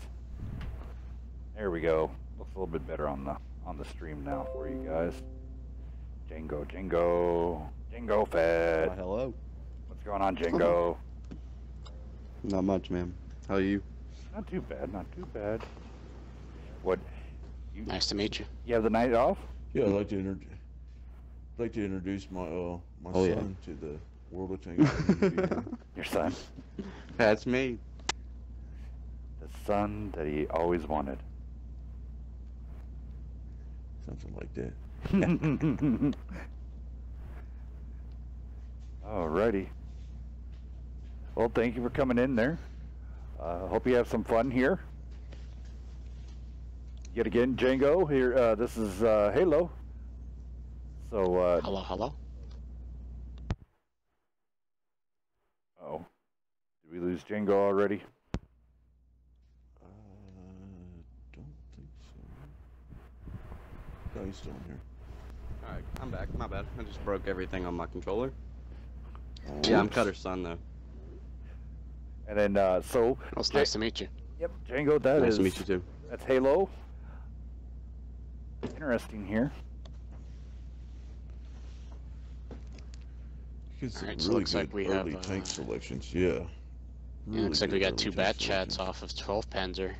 On steps, we have the E5 E100 combo off of Eye for an Eye, really sticking to that, and it has been producing great results so far. You see, when I call this map, personally, I like to run a 40-43. especially in a 768. Yeah.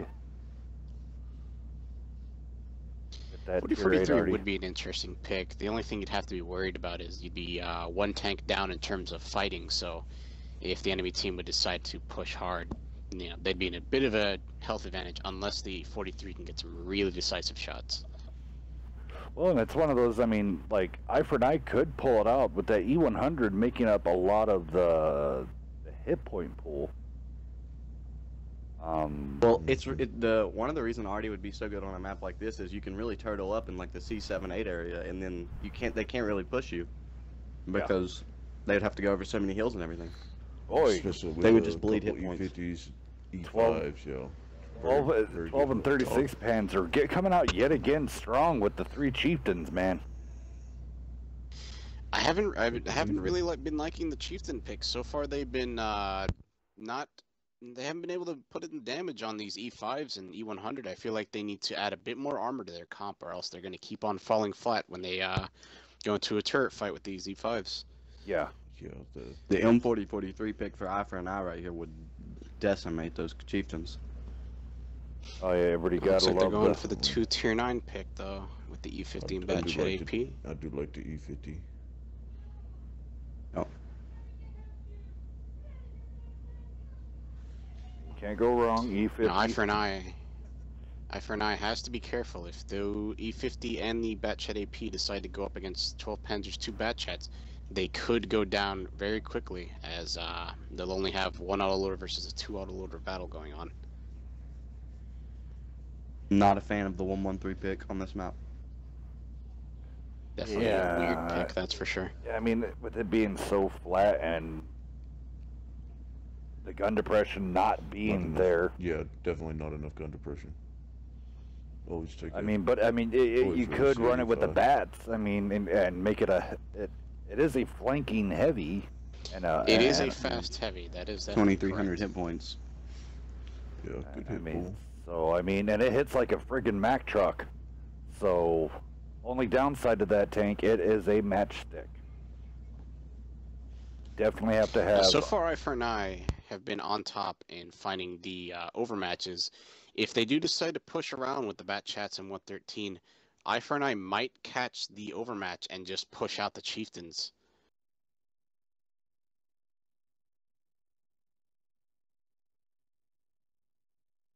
Eye for an Eye, kind of coming out with the dog from every city here. They've got their brawlers. It is kind of funny that they pull out the 113 also. So I mean, we'll have to see what's. Maybe they have something planned up for it, like we did on Icebound. Well, I mean, in all honesty, in a city map, I've always, when I called, I always wanted to pair up. If you do, like, a couple brawling tanks, get those. Sorry, I apologize. Would be like 2 113s, 2 E5s. Just to, and push, and then have the autoloaders behind them. Say 257 heavies, for like an Insk or a Himmels or a Ravage Capital. That would be nasty. 113s in the flats in the streets. In the flats on that map. Super high mobility. Oh yeah. And even still, there's some parts, I hate the IS-7, but we haven't seen an IS-7 pulled out on Ravage Capital yet. So if you would pair a pair of IS-7s, a pair of 113s, they both have the mobility, the turret, the side scraping ability with Ravage Capital. That's nasty. I mean, and then, have a quick turreted TD, somewhere in the mix, and you just own the city aspect, not out in the hill aspect. So, Bullpans are taking forever here. Come on, guys. We still have another match. We're supposed to start 15 minutes ago.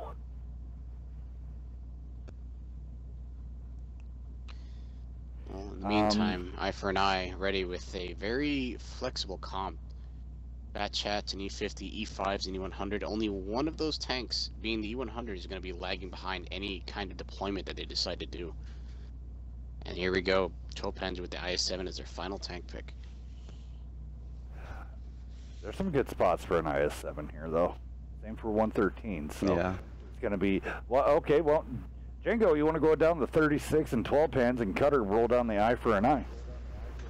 Yes, sir. For 12 pens, you have double bat APs, an IS-7, triple chieftains, and a 113.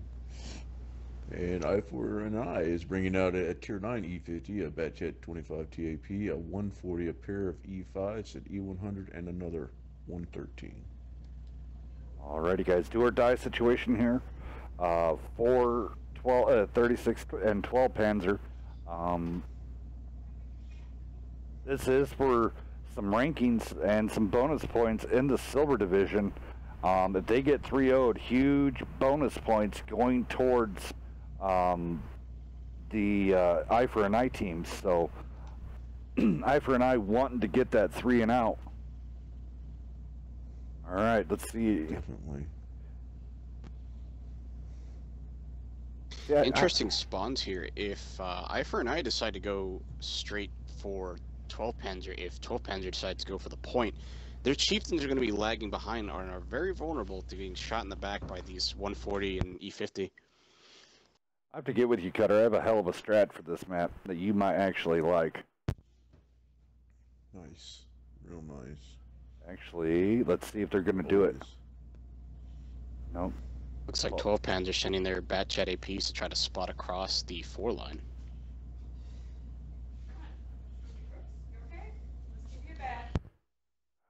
No, I'm a firm believer on the this. center quickly. I'm a firm believer on this map.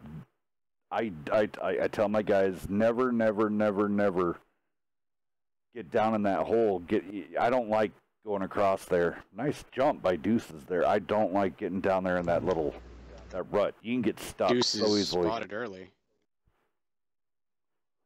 E50, kind of a large tank there. Yep. But 12 Panzer not going to act upon You have it. to wonder Donks here gets if they spotted. spot that other bad AP if they're going to notice the overmatch and push us. Yeah. There's Shaq.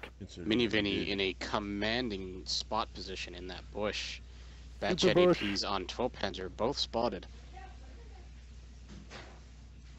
Yeah, these guys. It looks like they're going to fall I think back. I for an I needs to definitely go. Yeah, ahead they and have to push find into this these guys. overmatch right here. If this guy right Yeah, here, if one the of the- second bad AP gets spot right here, you have to notice. I think one of the chieftains actually did get spotted whenever they were crossing too, so they've got to know that they. He's have to spotted move right now. over towards- I for an I really needs to go after these bad APs. Batchat Making a APs move. running all the way to the back of I for an I spawn. In the meantime, we have the E5s, E100s all deploying. Looks like they've already started fighting. Poke off on T-Bone, loses some health, and so does Jip off of a 12 Panzer. Some big hits. Hit on TK Ninja. Yeah, they're ripping TK up. And a Ooh, huge 697. shot into the Chieftain That was a big roll. by the E100, Cordius Virus. His shots have been on point so far tonight. I Whoa, guess look. the The Batchats are on their way I for an I's over. mediums are I for an I's mediums are lost right now, and And 12 it looks like I for an I has Oh, no man. idea that these Batchats are moving up to their flank. Yeah, it's gonna be nasty. This is 5. If you're Gonna eye be for an eye here, though, all you enabled, can't focus this E100 and E5. You have to go for the 113. He's half health. Here we go. Donk just getting spotted as he passes over the hill. Puts the first shot They've into got Big it. Ron. The second If it- shot yeah. doesn't bounce. It looks like they're starting to bounce. They've got to. Big Ron they've taking gotta all the focus in. damage. Looks like the Batchats are having issues taking shots. One track off of Shack B, but they're still putting in shots. Down goes Big Ron. And it looks like one of the Batchats are out of rounds. The other one decides to retreat, even though he has one last round. And he could have used it on Virus, but decided not to. All right, Now here comes. I for an I's mediums. Oh, they got to know Oh that the bats are on no, reload too. Shaq And getting Shaq. Amaranth. It looks like he won't be reloading until the next week. Now I know they focused Big Ron out, but I don't know. I think 12 Panzer's bleeding too much right now. They definitely need to get regrouped. C-Rex taking massive damage and already a one-shot. Chieftains in the back unable to answer back to the mediums, trying to put in shots, but Jip getting shot in the side. Chieftain, TK and Ninja able to get a good shot, but not enough to reduce the threat. Deuce is taking big hits from the Chieftain. That's not a matchup that I needs to stay around for right there. The three Chieftains and the two APs. Look at Donk, man. He's getting pins at full throttle all the time. 3 rounds into the side of the... never letting off the throttle there. It looks like the way that 12 Panzers redeployed, they've evened up the HP pool. They're still with more tanks that have lower health, and Eye for an Eye 1 tank down, but they do have positional advantages. 2 of the heavies, and down goes Deuces. 2 of the heavies on 12 Panzer's side are in the low ground. If they decided to push the high ground, they wouldn't be able to get up in time to help them.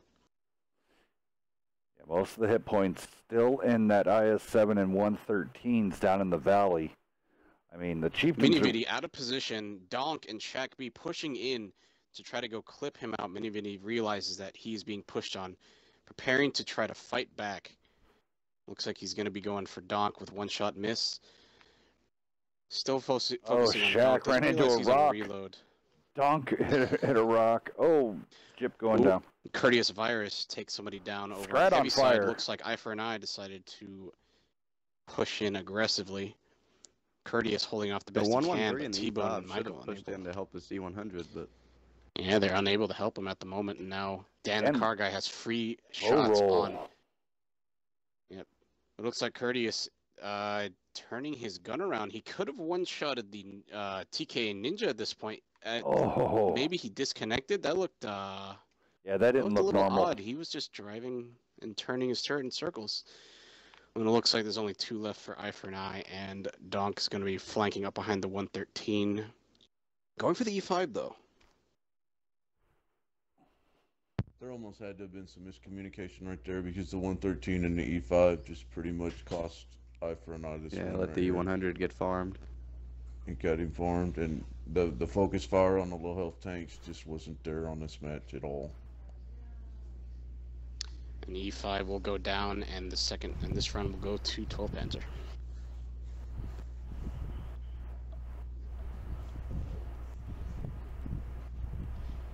Donk coming out with a 3290, and TK Ninja coming out with a 4549. Very nice. All right, guys. Massive so here we carries go. done by Ninja and Donk. Great job, guys. How else do we want to call this one, or do we want to let them run it? I mean, we're only in game 3. I mean, I'll ask the other guys if time permitting. What do we got left? Looks like somebody actually dropped from Eye for an Eye as well. Guarantee you it was Virus. It looked like he had a disconnect in the middle of that match as he was turning his turret in circles.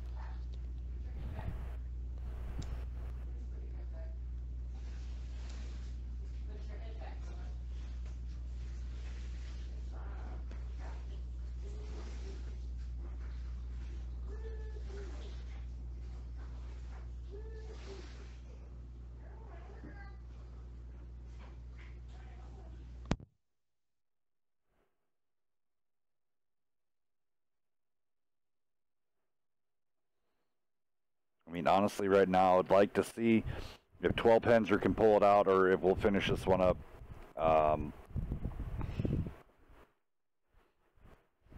We have to make this quick. I think you're right. We go ahead and let them play this last one, and then we'll turn around and, regardless of the outcome, we'll go ahead and, we'll go ahead See and, how Eye for an Eye can pull without the E100 that's been doing so well these past few games. Now gone due to some kind of connection issues.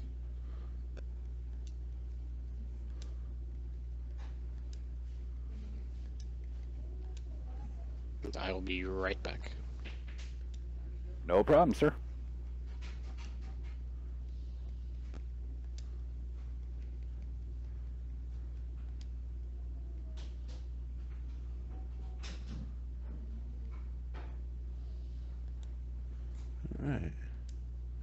Got everybody switched. Well, and this shows why time has to be so crucial. We should have cut it off early with the VGA RG, unfortunately. That game really took a lot of time. BK took a little bit too much time picking their tanks and getting into the room. We need to start implementing some changes here, because it's not fair for the guys that are getting ready to VGA versus 48 AD to get to play. That's why I was a fan of Fog of War, and after Fog comes up, you have 2 minutes to pick your tanks, or however long it was. Yet again, if you check it out there, Weasel 42, a good friend of ours and partner over there at TLP, with his Twitch Prime. If you have a Twitch Prime, you get a free subscription if you have Amazon Prime. But the only thing about that is you do have to renew it, once a month. So yet again, all the proceeds made by the subscriptions and everything, the cheers and everything on here, they go right back to the community, back to you guys for prizing, beaver hunts, the giveaways, and everything. When I love giving away $10 cards, people get super aggressive for the $10 cards. So I want to say thank you to all of the subscribers and followers here on Twitch, and then also all the subscribers and everybody over on YouTube. I want to say thank you.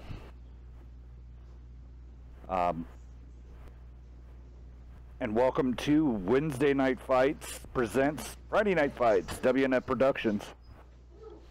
Some great games going on. And we just got to hurry just a little bit faster, guys. I want to get these last teams in.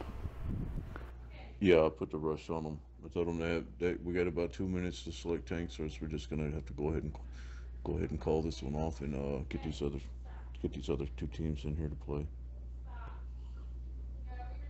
Okay, I am back, and it looks like Eye for an Eye decided to keep their E100 E5 combo, but not with Virus behind the wheel, so we'll see how Deuces does in the E100.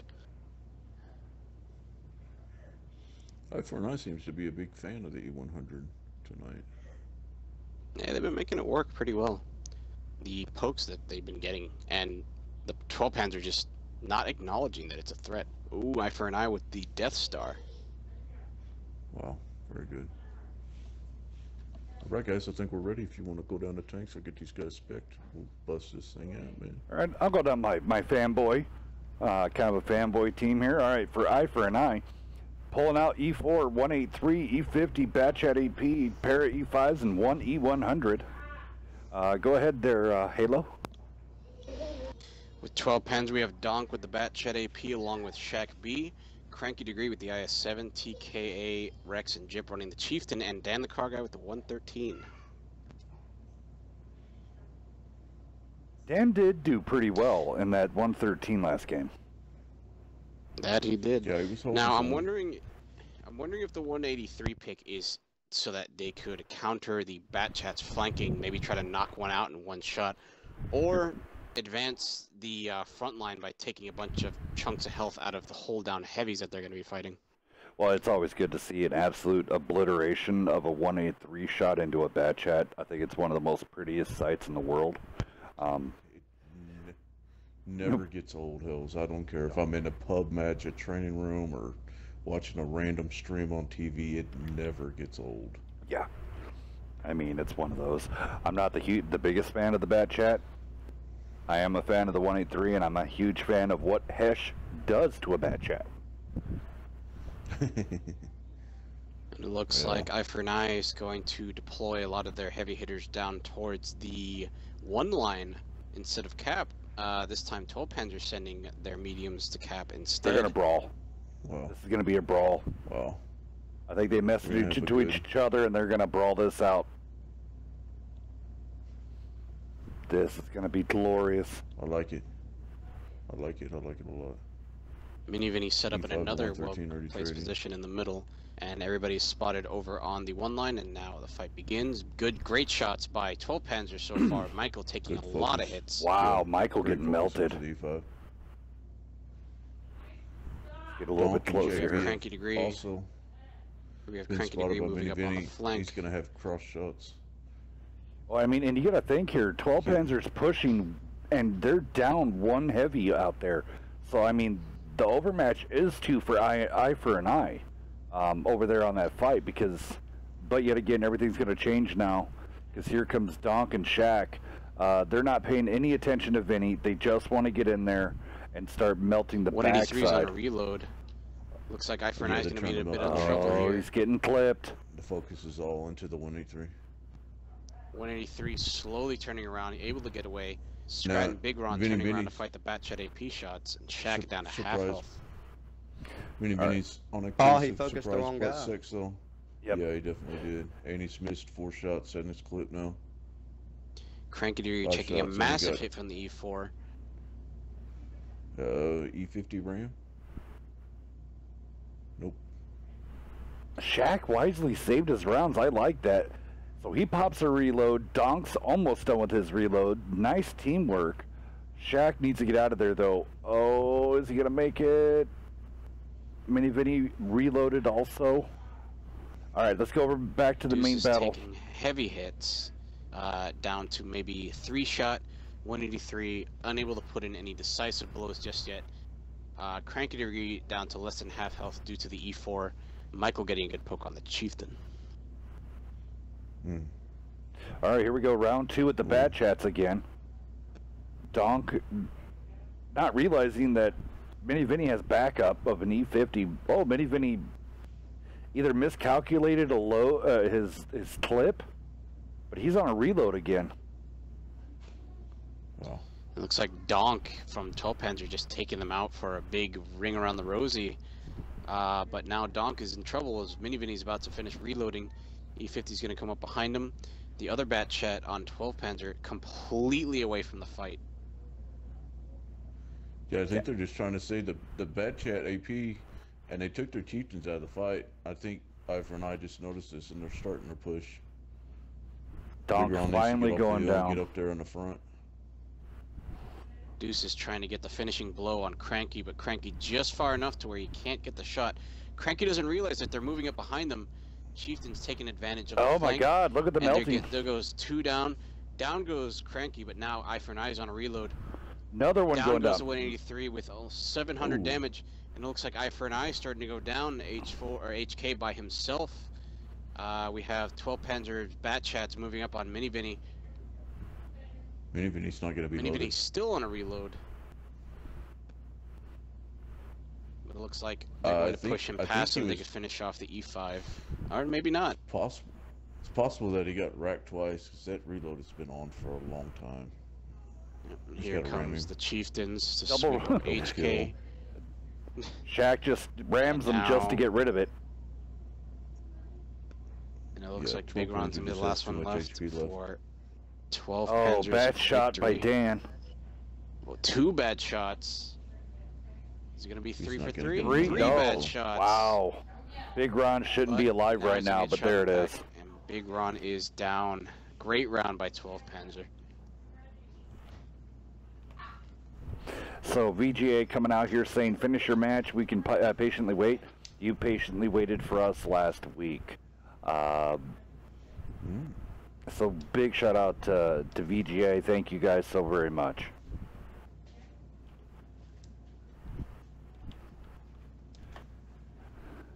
Let's look at this damage output really fast here, and then we'll keep moving on. It's just the Chieftains winning them the game. It is. I mean, the DPM. They don't have a counter for them.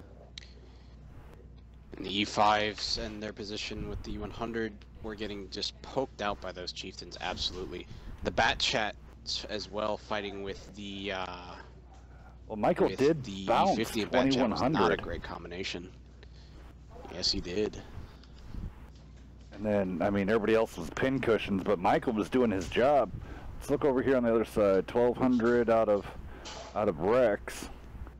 Dan the Car Guy bouncing 1650. Those are kind of sometimes the unsung stats that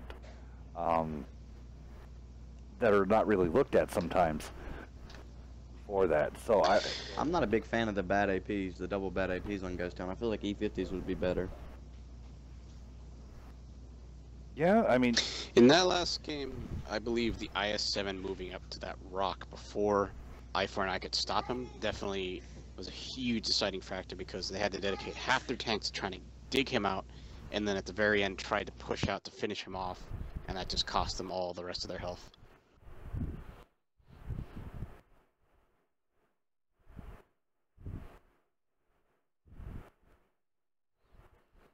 So is this game going to Ghost Town? Yep, we're taking this to Ghost Town. VGA is cool with it. Alright.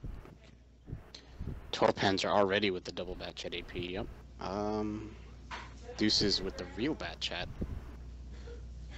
Nice. This is another one of those maps where it doesn't seem right, but the 40-43 can actually be pretty effective on this map as well, considering the main avenues of battle here.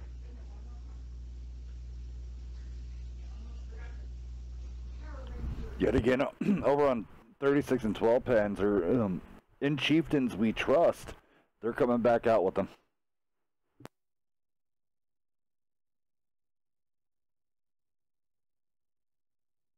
Now, Chieftains on this map, I believe, are at a disadvantage. There are spots for them to go hold down, but in a brawl, their armor is very, very easily penned, and their ammo racks are very vulnerable from the front. Give me some E5s. Give me an E4. Give me a pair of E100s. Give me some hit points, some armor, and some hitting power. Potatoes, baby. Yes, exactly. Get with the meat and potatoes. Ah, there's a Chieftain pick. Staying true to their triple chieftains, I guess. All right, now they're going to allow Cranky to come back out. Nope, they're going to... Cranky picked a tank and deselected it, so hopefully I4 is cool with it. Alrighty, so here we go. I'll just go down 12 pans really fast. Pair of batch at APs, IS-7, trio of chieftains, and a 113. I4 coming out 140. Pair of batch hats, pair of E5s. I'm waiting for the E4 to come out.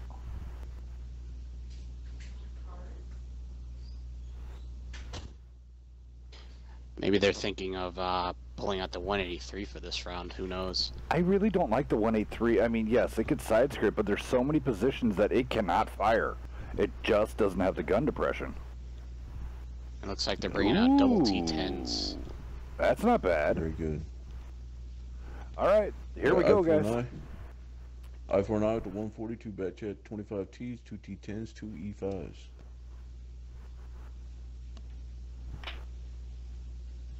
Really looking forward to I4 bringing it to 12 Panzer with a massive push. They have the right comp for it. Bat chats, if they're able to get full clips on 12 Panzer, that'll spell the end for their heavies. Definitely. Yet again, this is Friday Night Fights, Wednesday night from WNF Productions. Yet again, go check them out, acornesports.com, where your nuts are in one sack. So here we go. Let's see how we go. Game 5, Dan the Car Guy, double repair kits and automatic fire extinguishers. He doesn't need no driver. Mini Vinny running the small and large repair kits and no fire extinguisher. Yet again, who needs a tank when you have, you know, it's okay. Shaq B's actually running 2 large repair kits and food on its bat chat 25 TAP. Not a lot of fire extinguishers on I4 It's a lot of double repair kits and first aid. Interesting. All right. And it looks like 12 Panzer's deploying their batch at APs down south. I4 deploying theirs in a town, interestingly enough. Trying to poke out where the heavies are going to be early. I like Looks them. like there's a little miscommunication between HK and Deuces. They ram into each other. Dan the car guy's gonna get melted. Oh, if he pushes out too far, he's gonna get clipped out quickly. It's like Dan the guy's out. Oh, but he recognized it early. Gets a yes. poke on Deuces with no return fire. Oh my God. Excellent shot HK by and Dan the Deuces guy. bouncing off of each other. Lack of communication there. Like you were saying, their Halo. So this is weird. 12 Panzer has given up entire map control to a corner. And here comes 12 Panzer's batchet APs, trying to find a nice position behind their heavies. Not all of I4-9 have been spotted, but they definitely figured out where their batchets are. And now the heavies, E5s have been spotted. TK coming in with a rolling up, put a snapshot into Michael, kind of like how Dan did. And here comes Shaq B and Donk, finally spotted, getting into the fray. Oh, they're gonna pushing in on Big no. Ron, but now they're out of position, Yes, trapped between that's 4 not the tanks. spot. Shaq B realizes that it's a mistake, and he hesitates, trying to put in shots in the batchet, but he goes in anyways. Down goes Donk. Shaq B Stuck. short to fall. 12 Panzer needs to realize this and push. Oh, they're not going to Deuce do is it. falling on his side, and down goes Shaq, and now I4-9 with a 2-tank advantage. Big drop on those batchet APs. Yeah, that was a serious whoops. Well, here come the big whoops. Why is Michael and T-Bone still alive? Both batchets should have Cutter, been... that boost we practiced earlier could have been really put to use by those bad APs. Because they Their gave up map HK control on flanking that up side. behind this 113. Dan the car guy completely unaware. Chieftains will not be able to help him if HK decides to push in. Yeah, HK's almost loaded. He's going to dump a clip into the 113, it looks like. HK got spotted. A bit of a mistake, but it looks like the Chieftains have actually recognized it and they're turning around. One shot. Oh, HK got tracked. I think he'd take the hit. Definitely got to take like the hit. HK's on fire. And a Oh, fire no. on HK, but he extinguishes it. But HK Oh, goes down. no. The E5s Like he did was not stuck. move up against them when they turned around to fight the E Batchats, interestingly enough. All right, here comes the Here push. comes Deuces. Here comes the push, and IS-7 Deuces is gotta on low focus on- health. What? Deuces with the miss. He's just put himself Oh, between no. all 4 heavies. Quit shooting at the IS-7. Kill that chieftain. IS-7 still alive. Michael with the bounce. IS-7 still alive. Down goes Deuces. Fight still going on. Man. Down goes the Mini, IS-7. mini. Michael on a 1-shot. Down goes Michael. Jip Oh, on a no. 1-shot with Yeah, the Eye for an eye. T10 You know Jip that on one? the flank.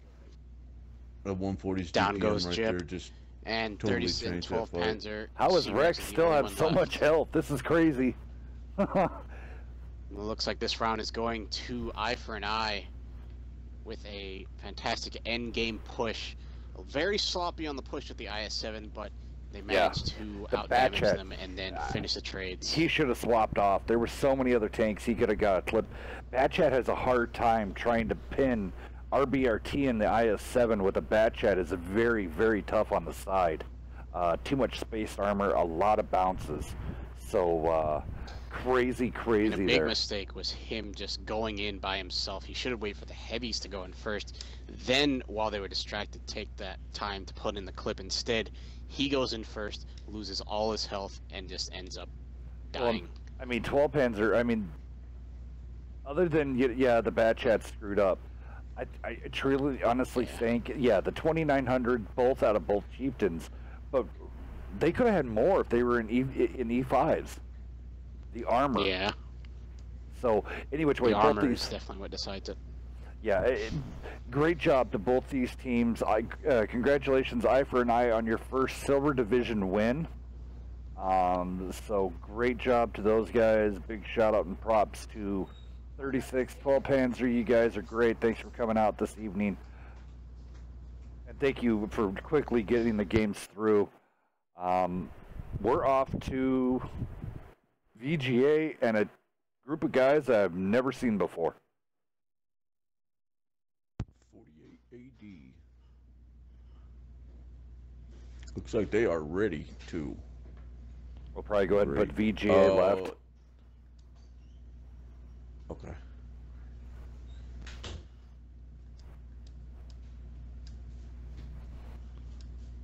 I don't really know which VGA this is, but so I'm just going to do that one. I know that they say they have one for when everybody's mixed, but that's a lot of space. So, Really looking forward to this VGA versus 48 AD. We sometimes help out VGA with some training games just to give them a little bit of advice, so I want to see how they apply it in this game.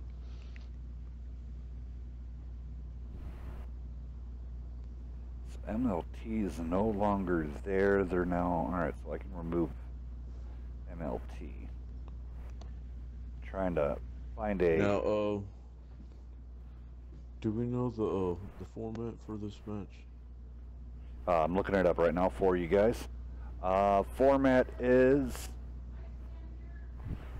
negative. No maps, no format. Okay.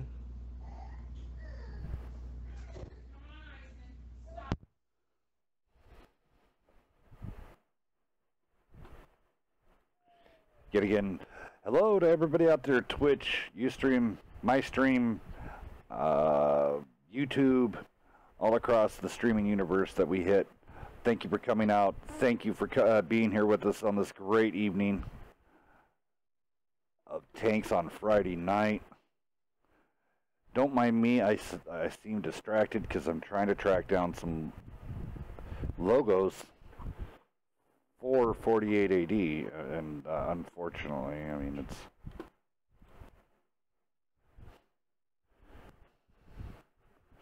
Somebody works in Photoshop magic. TNT, VGA, TVPPG, I don't have one. Alright, so they're going to get a generic, they're going to get a WNF logo to rock and roll with.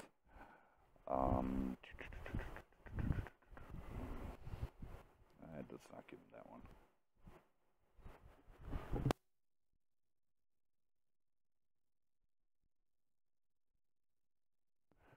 Let's see here, how about this one? No. What generic logo do I want to give these guys? This will be a 761 format, Hills. 761? Nice. Still good. Good format for this map.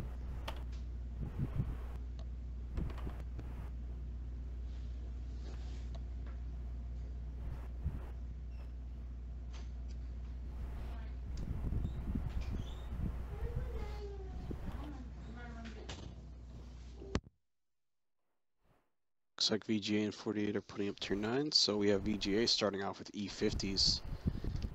48 AD starting off with a pretty heavy lineup of E75, VK45, and Conquer.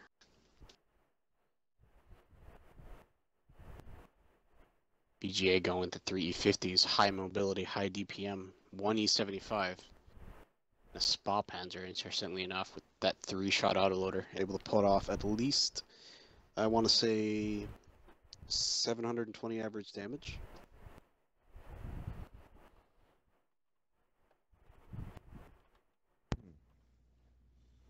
Let's see what happens. I like the 4502 Bravo over the E75, just for the armor.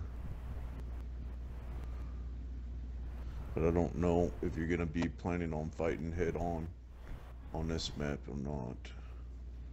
If you guys want to run down, we can get her started. Go ahead, Django, and Halo, if you two want to go ahead and fight over who wants to go over which one. I could take VGA. I'll do Django, you can go first. 48 AD has a 41 Bulldog, a T54 double T10s, a VKB, an E75, and a Conqueror. And on VGA side, we have a Spa Panzer, 3 E50s, 2 E75s, and a Conqueror. All right, boogity boogity, let's get gaming. So I don't like the Spa Panzer pick on this map into the Bulldog because the Bulldog will be able to clip out the Spa Panzer. Spa Panzer only able to put out, like I said, 720 damage.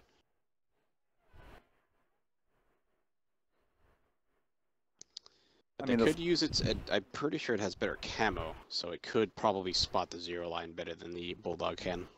Yeah.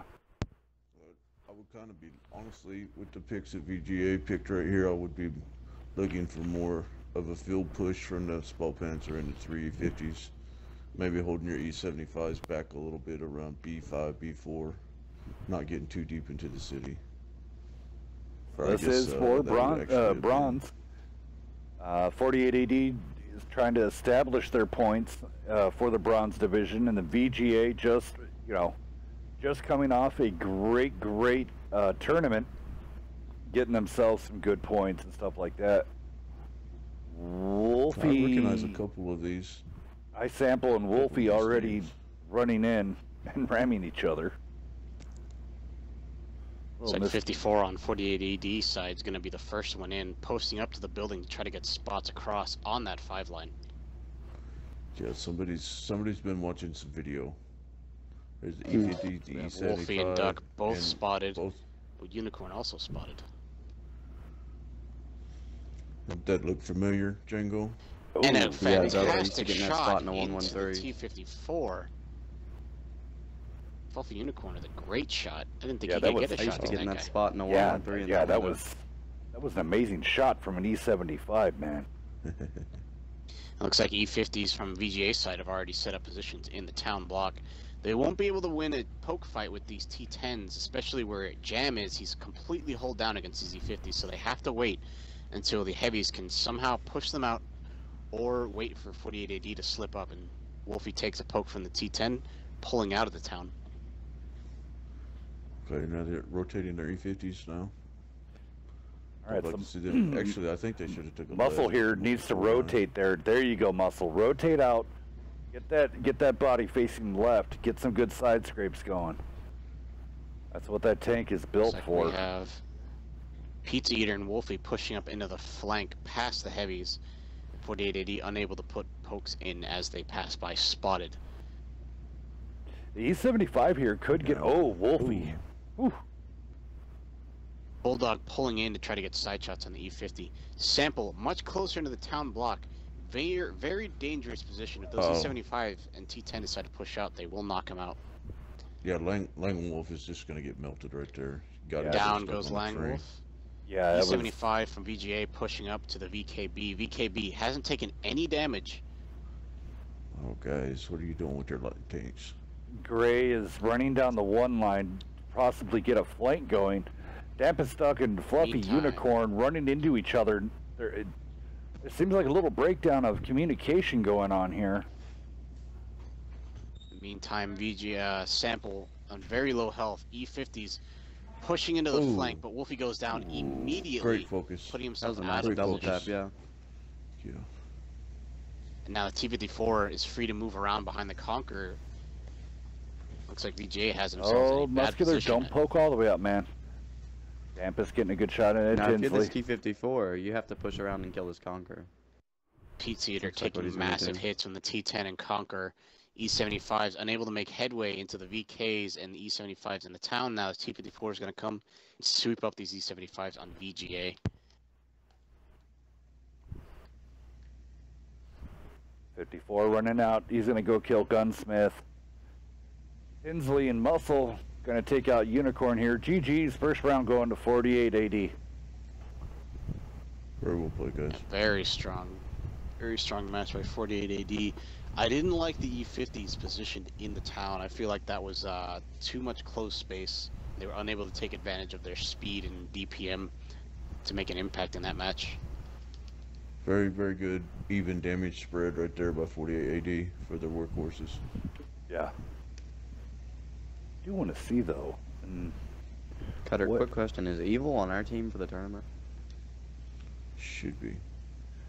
So, Muscle coming out 20 with that 2,300 damage dealt and 2,200 damage blocked. Great job. I mean, honestly, that could be a pretty good lockup. I mean, 2 VKBs right there locking up that center. If the person knows how to run the tank, I mean, who knows? You know, each caller has their own meta. Each caller does do their thing. But yeah, big shout out here really fast. So in January or February, I hope everybody's ready for this. It's going to be a buy-in tournament. The TLP Wednesday Night Fights Wounded Warrior tournament. 75% of the proceeds go to Wounded Warrior. Wounded Warrior will be on site either via Skype or through all the different chats. Me and TLP Pump will be giving essentially the check over to Wounded Warrior. Wednesday Night Fights and TLP both are going to be partnering up and be sponsored for Wounded Warrior Project. 75% of the proceeds go to Wounded Warrior. 25% of the proceeds all go back to you players. So that means big payouts. $10 a person. So, and a 10-man team.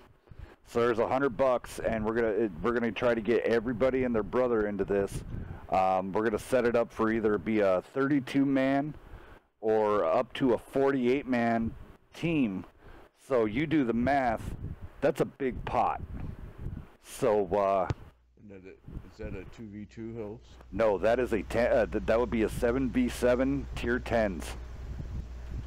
Wow, very nice.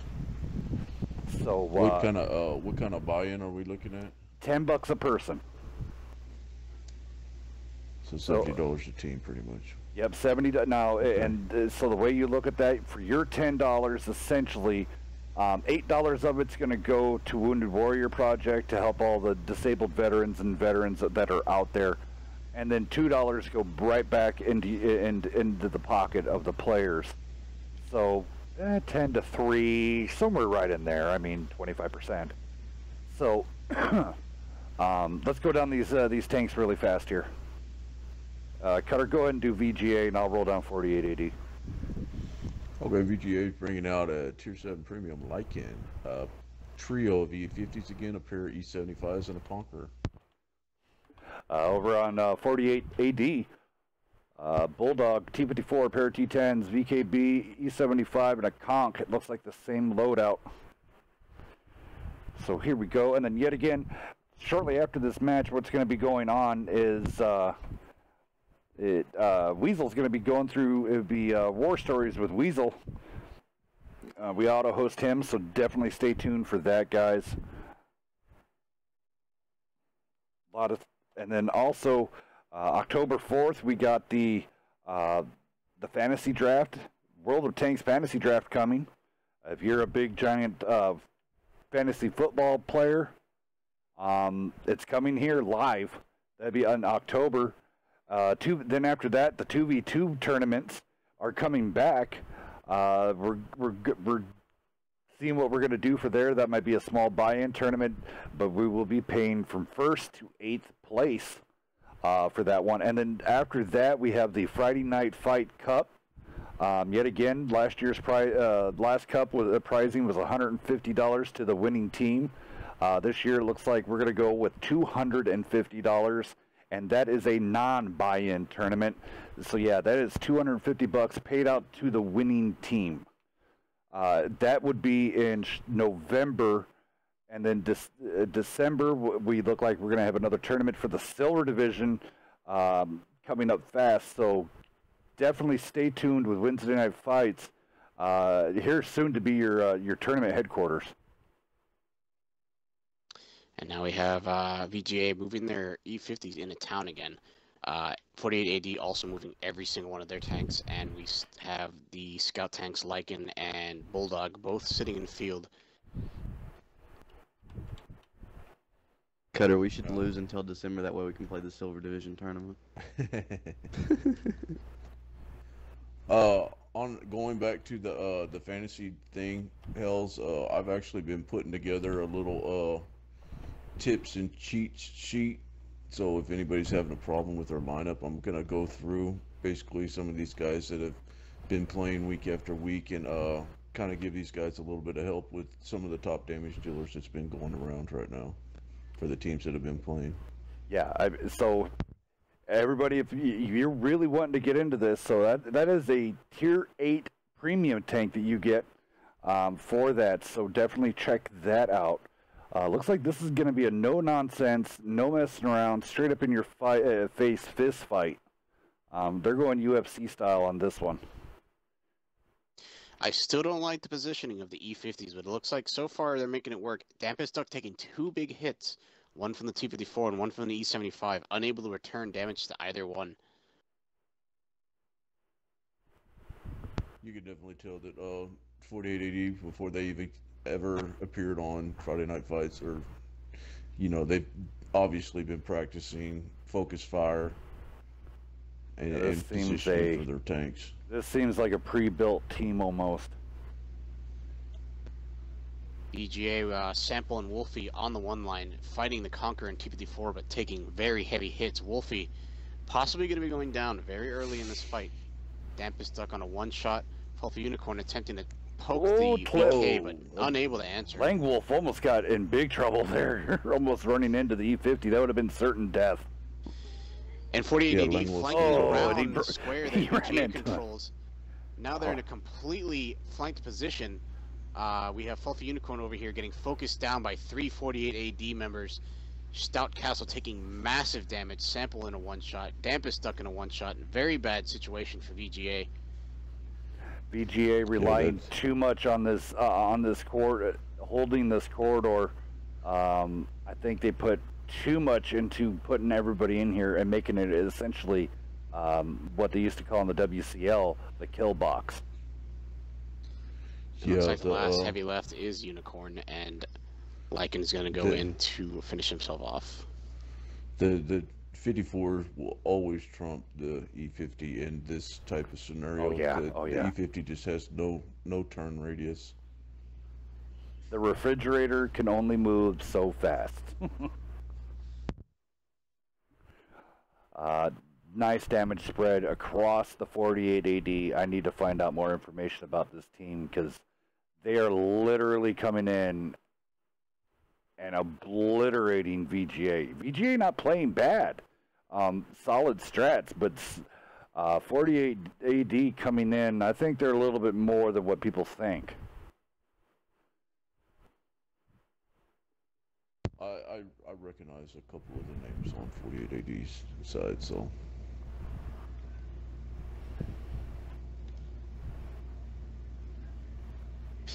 So I'm a little disappointed that VGA is not taking advantage of the mobility offered by the E50s. They keep on sending them in the town with the heavies. What they really should be doing is moving the E50s around the town, get behind the heavies, and then taking their time chipping away at their health. Instead, they're putting medium tanks in a heavy tank situation, and it's not working out for them.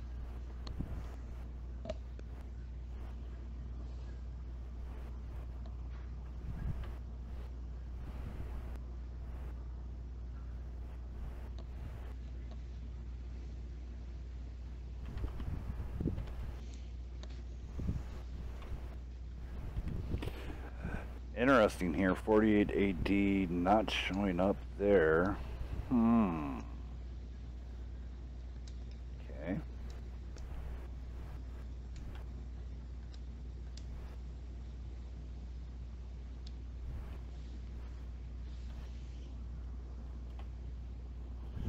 Trying to just get VGA's map pip real quick, and we should be ready to go shortly.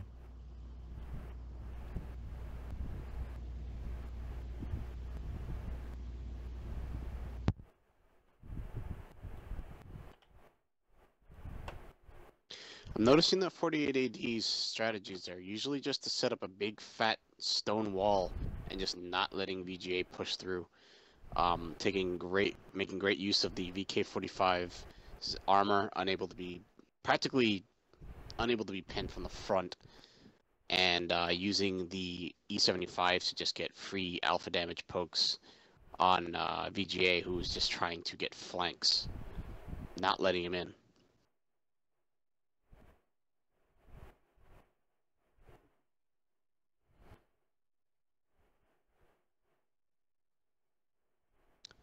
VGA starting out with a heavier tank STI, possibly to try to win out trades with the E-75s.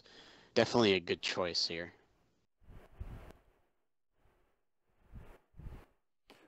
So it looks like tank comms change. Muscular Auto 48 is the leader, and then Tinsley Jam is the XO.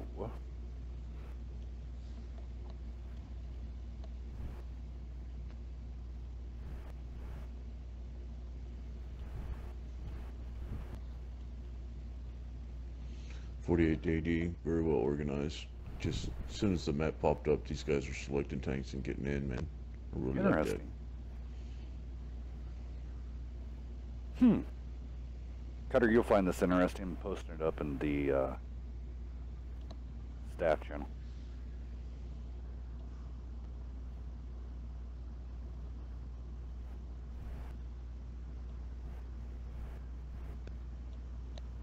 VGA still sticking with the E50 pick. Hopefully the STI will be able to turn the tides for them. Heat rounds being much more effective at dealing with the VK and E75 in this situation. Dig in Ravage Capital. VGA really good at at that.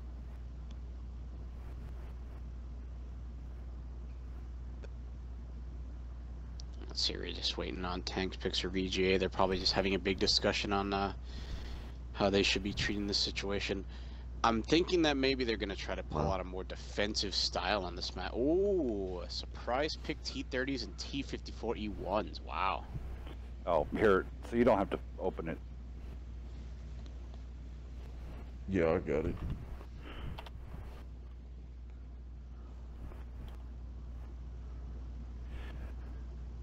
All right, so Django and you guys go ahead and go. Do we already do it? Sorry, I was doing data research. I'll do VGA. Okay, go for it. VGA has a T30, a Lycan, 2 T54 E1s, an E50, a T10, and an STI. 48 AD with the Bulldog, T54, T10s, 2 T10s, VK45, E75, and Conqueror. Alrighty, guys, here we go. Is this going to be a 3 and out, or is VGA going to be pulling this back?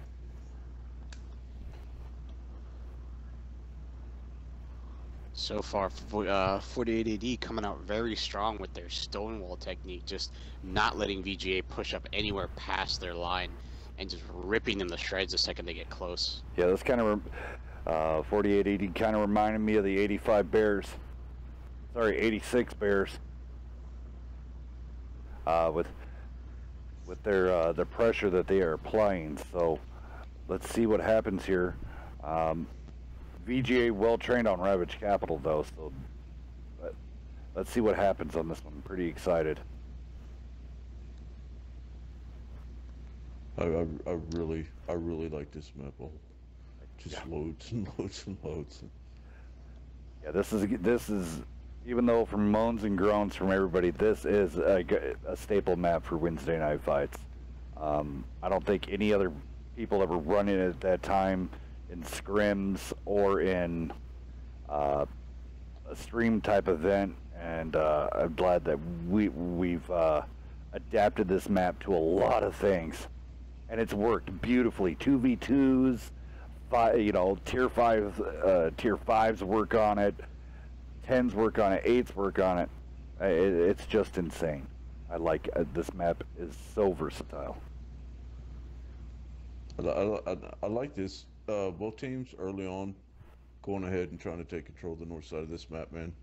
North side of this map is just so detrimental. You can almost control the whole thing from the north side. Pizza Eater pushing very deep into the north A line. Still unspotted. Langwolf's going to be surprised when he tries pulling a little closer. Pizza Eater could have a big chance here, but he doesn't take it. He decides to take a shot on the T54 instead. Nice shot, and he does not get punished for it. 48 AD all hold up with their heavies in that little square just outside of Cap, around the DE line, and the rest of them all hold up essentially in the same line. Wow. VJ very spread out. Pizza Eater actually connected with the second shot too. E50's hitting this T54 really hard. Has a very nice shot and a nice shot on VK45. Pizza Eater doing very, very well here. Yeah, he's putting some work, man, all by himself. He is a one-man wrecking machine right now. Yet again. And another shot on T54. And if you look closely at the E50, you'll see that the only thing they can see is the very top of his turret. But down goes Gunsmith the second he's spotted. Sitting out of position, unfortunately. Good hit by Dampus Doug 420 into Mike GJ. Eater now lining up the shots. Oh, Pizza wow. Eater's position just so strong, able to get side shots on all their heavies. I think this is the push too. The 54E1s are going to have coming across. Here comes to try to go 45 ahead AD and just close out getting the ready to 75. push in through the E line. T54 is trying to get more pressure on their heavies. If they can't wrap this up soon, they're going to be in trouble because T54 and T10 are coming to get side shots on Trudeau Blue. It almost seems that the Scout Castle's got to get in. VGA having the map veterancy. Oh, True Blue needs to get back. He's in a bad position here. He is completely by himself, unable to be supported, and it looks like he's going to turn his turret. 784. Get finished off by this VK in a second here, unless he turns it just the right time. But Pizza Eater still at full health and just melting. He's completely just killing these conks. Everything back here. I mean, the STI goes down on VGA. Health pool is actually in the favor of VGA, even though they're 2 tanks down. Well, down goes one on 48 AD. All right, Pizza Eater, get in the fight. Incoming. Surprise, but 6. Oh, Wolfie is stuck in a crater. Melted. Ooh. All right, Pizza. Here we go. Here we go. Here we go. Pizza is going to go around. Bounces one shot. Gets connected by another. Go in on Mike G. Now he's put himself in a strange situation here. If he's not able to, oh no, he finished hard left, off, so hard now left. He's alone with the there you go. Now hard right, hard right. Get that refrigerator turn. Nice e-brake. He's got this. He's got this. And an ammo rack on the E75. He's going to keep on circling him. E75 is going to try to turn back around. Great decision. He's going to get one more. Most likely going to get one more shot in a Pizza Eater, but looks like Pizza Eater ammo racked, but he might be able to finish him off. Oh, nice pickup by his sample here with the side shot. Here comes the 54. T54 is going to come over.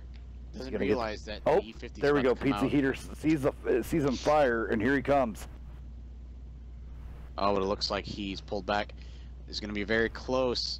Yep, Pizza Eater. With the faster reload, Pizza Eater is ammo racked. And down goes Pizza Eater with T54 on one-shot health. But the tank advantage still on VGA. Down goes another on 48 AD. And now the T10 and the T30 Wolfie are going to come over and finish probably should Diamond. get the kill right here. Oh, there we go. Diamond goes down. And down goes Gray. It's not going to be a chance for him. VG showing their strong positioning by VGA that game. Yeah, VGA showing off that they have a lot of experience on this map. So great job to those guys there at VGA. GG's. So the pressure is on. They win one. Now they got to win the next 2 more in a row, or it's all for nothing. So talk about pressure, eh? Interesting damage spread on the side of VGA. Pizza Eater picking up 5,000 damage, but Wolfie unable to pick up a pen in that game. And that's something I was worried about with the T54E1s. They don't have great accuracy for being autoloaders, and against a heavy lineup like 48 ADs, they're going to struggle a lot in fights unless they're able to flank. All right, getting sides already switched up. There we go, and we'll get this game over quickly. Welcome to Wednesday Night Fights presents Friday Night Fights late night. Congratulations to all the teams that have won tonight. Thank you for all the teams that have shown up. I'm Hell's Cat Death, here with Cutter Deeply, Unleash the Beast, Halo, and then also Django. Thank you all for joining. Thank you for all of you guys joining me tonight, gentlemen. It's been an honor. Always a pleasure. Yes, sir. It's been fun so far. No, it kind of looks like 48 AD has been locked into the same setup all night so far. VGA going with the 3 E50s again, seeing how well Pizza Eater did. And I believe they've realized what tank has the advantage on this map, especially with Pizza Eater in that commanding north position, just ripping apart 48 AD by himself.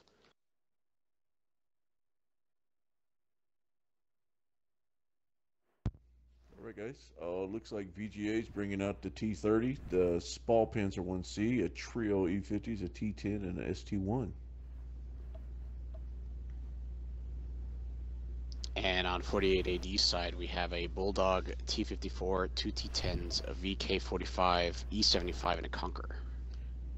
All right, thank you for picking that up, guys. Sitting here taking care of some business. Same, I was texting. No problem. It's old guys and young guys.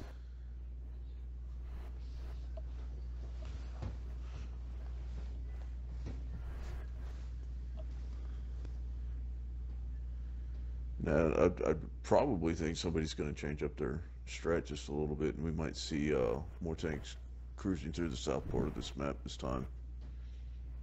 I have a feeling that they're gonna maybe send somebody to try to put an answer or an end to whoever moves up to the north one line, because VGA again taking that position just tore apart 45 AD, and they only have one tank to enter to it, as VGA has 3 E50s that can just wrest control of that north sector. Okie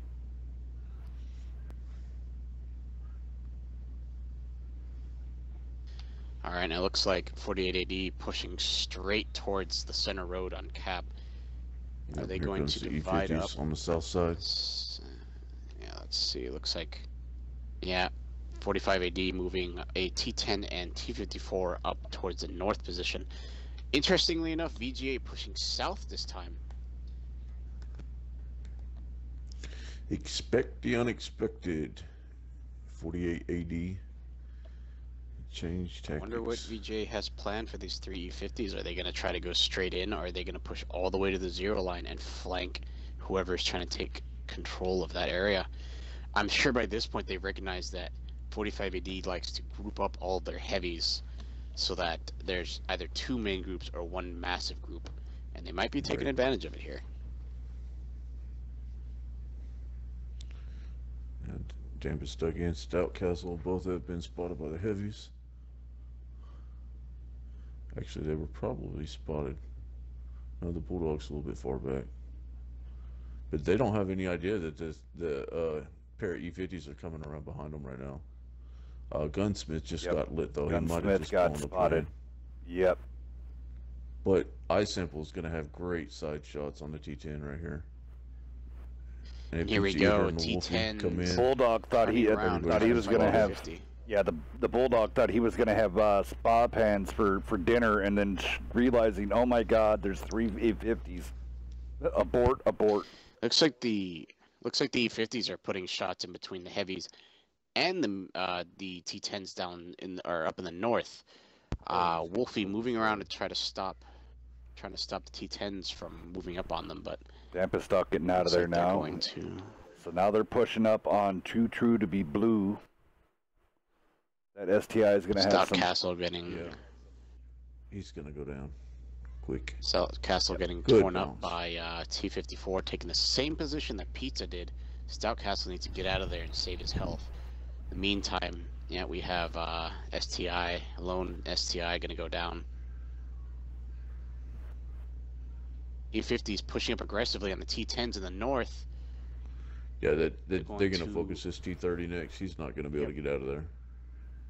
And it looks like Tinsley Jam's the last one left up in the north. Spot pans on VGA side goes down to the Bulldog. The Bulldog's going to try to distract the E50s for as long as they can. Wolfie on 1 shot. It's a dangerous situation. If Wolfie doesn't get into proper cover, he's going to get knocked out early here. Yeah, like this, the T30 was able to go ahead and retreat enough to get behind the barrier. He's probably only going to get maybe 2 shots. He's got to make them count. He's been cut down to 1 now. He waited too long to get a shot. He's trying to keep them intimidated, but the E75 not afraid to move up, and for good reason, and into the wall. T30 shot goes, and he's going to go down here. Now the E50s have to make a good move on these heavies out in the field. Otherwise, they're just going to get surrounded. Down goes Stout Castle. Yeah, it's not looking good for VGA. I mean, unless they pull out a miracle here. And I'm talking, this is going to be Rudy-sized miracle. What they should have done is they should have pushed out Sample, who has the highest health, perhaps take 2 of the shots, and then have them collapse in on the Conqueror. Now the VK pushing in on Pizza Eater. Not sure what to do. Muscular is just going to push in. It looks Yeah. not. Very Pete's well either going to so, try to too. get around him here, but he's not going to have the turn speed to outrun the VKB. Oh, maybe, no. Yeah, No. no, he's not going to be able to. And then sample on a one-shot, a 1v4, and it looks like this will be it for VGA. Muscular's going to drive backwards all the way there to get a shot. Who's going to get the kill shot? It The looks conch? like it's going to go 54. to the T54, and that is it. That's Russian it. We're, DPM, baby. we're done. Great Very well showing played by tonight, guys. Yeah, great showing by 48 AD. Good job, guys. Yet again, the damage is definitely spread out. Even the Bulldog throwing out 580. I mean, the damage is there and it's spread. Stout Castle throwing up donuts. That's not good. And Dampest Duck throwing up donuts. But yet again, VGA coming back from the, was definitely trying to do the best that they could.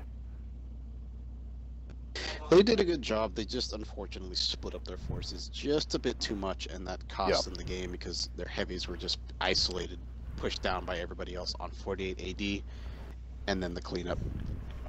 So, VGA, great job coming out this evening. You guys are awesome.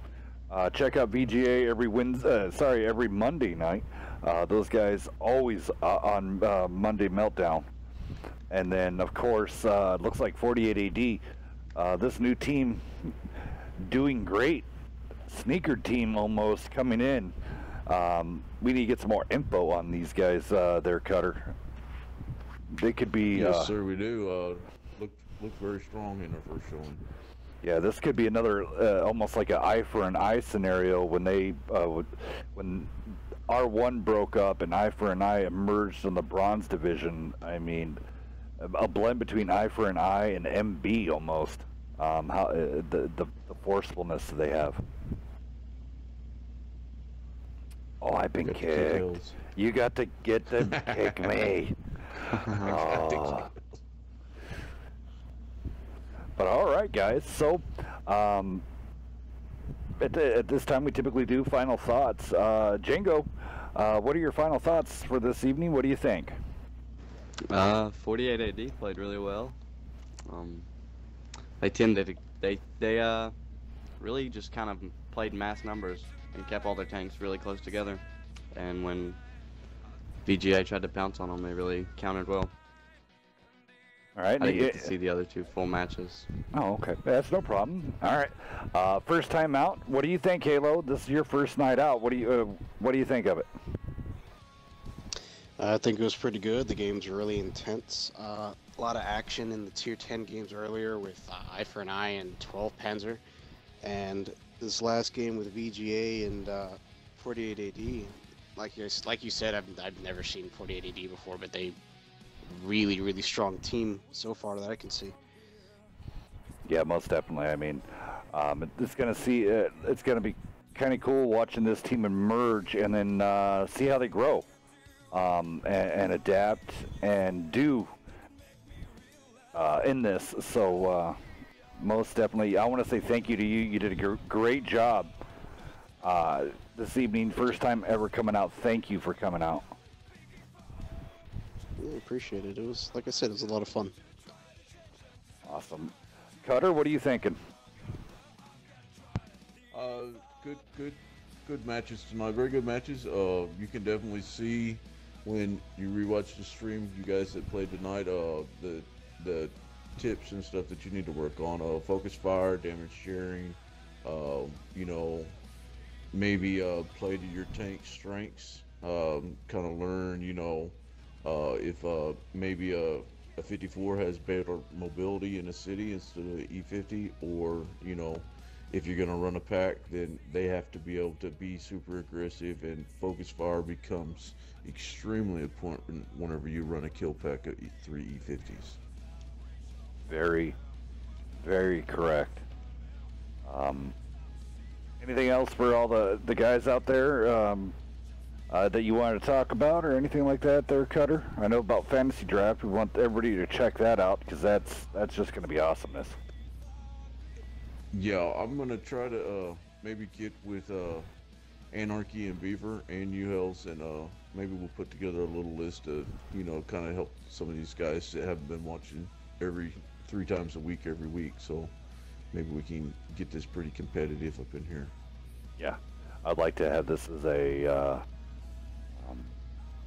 regular, you know, start having the.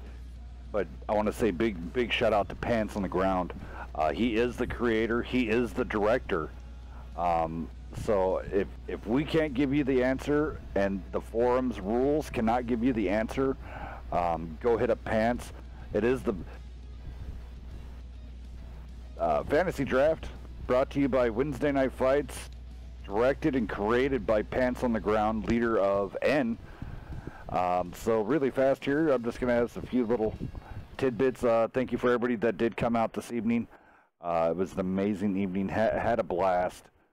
We just can't go wrong with the amount of talent that we have now emerging in the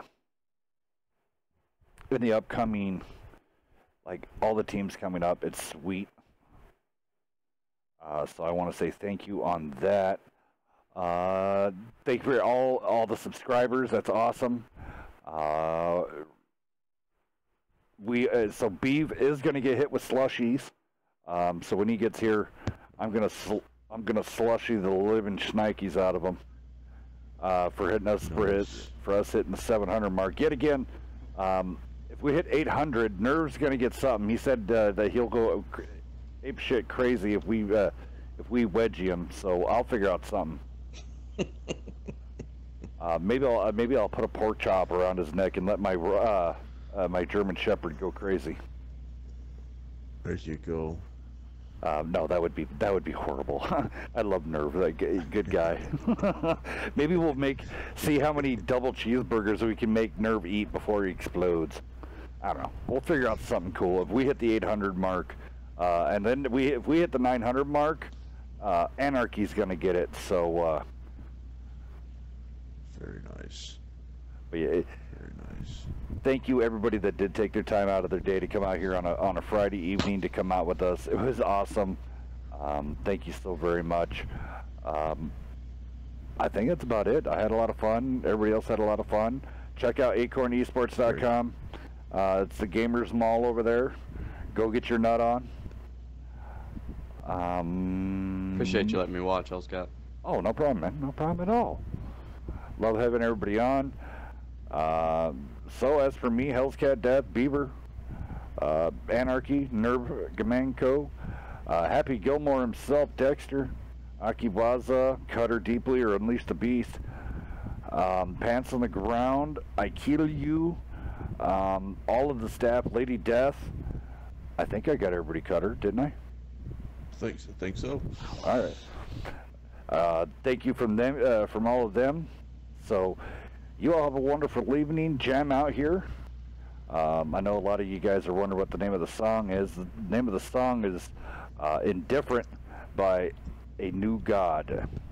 So check it out. Y'all have a great evening. I'm Hell's Cat Death, Wednesday Night Fights. Peace.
reminder for all those still listening, go over, check out TLP Weasel.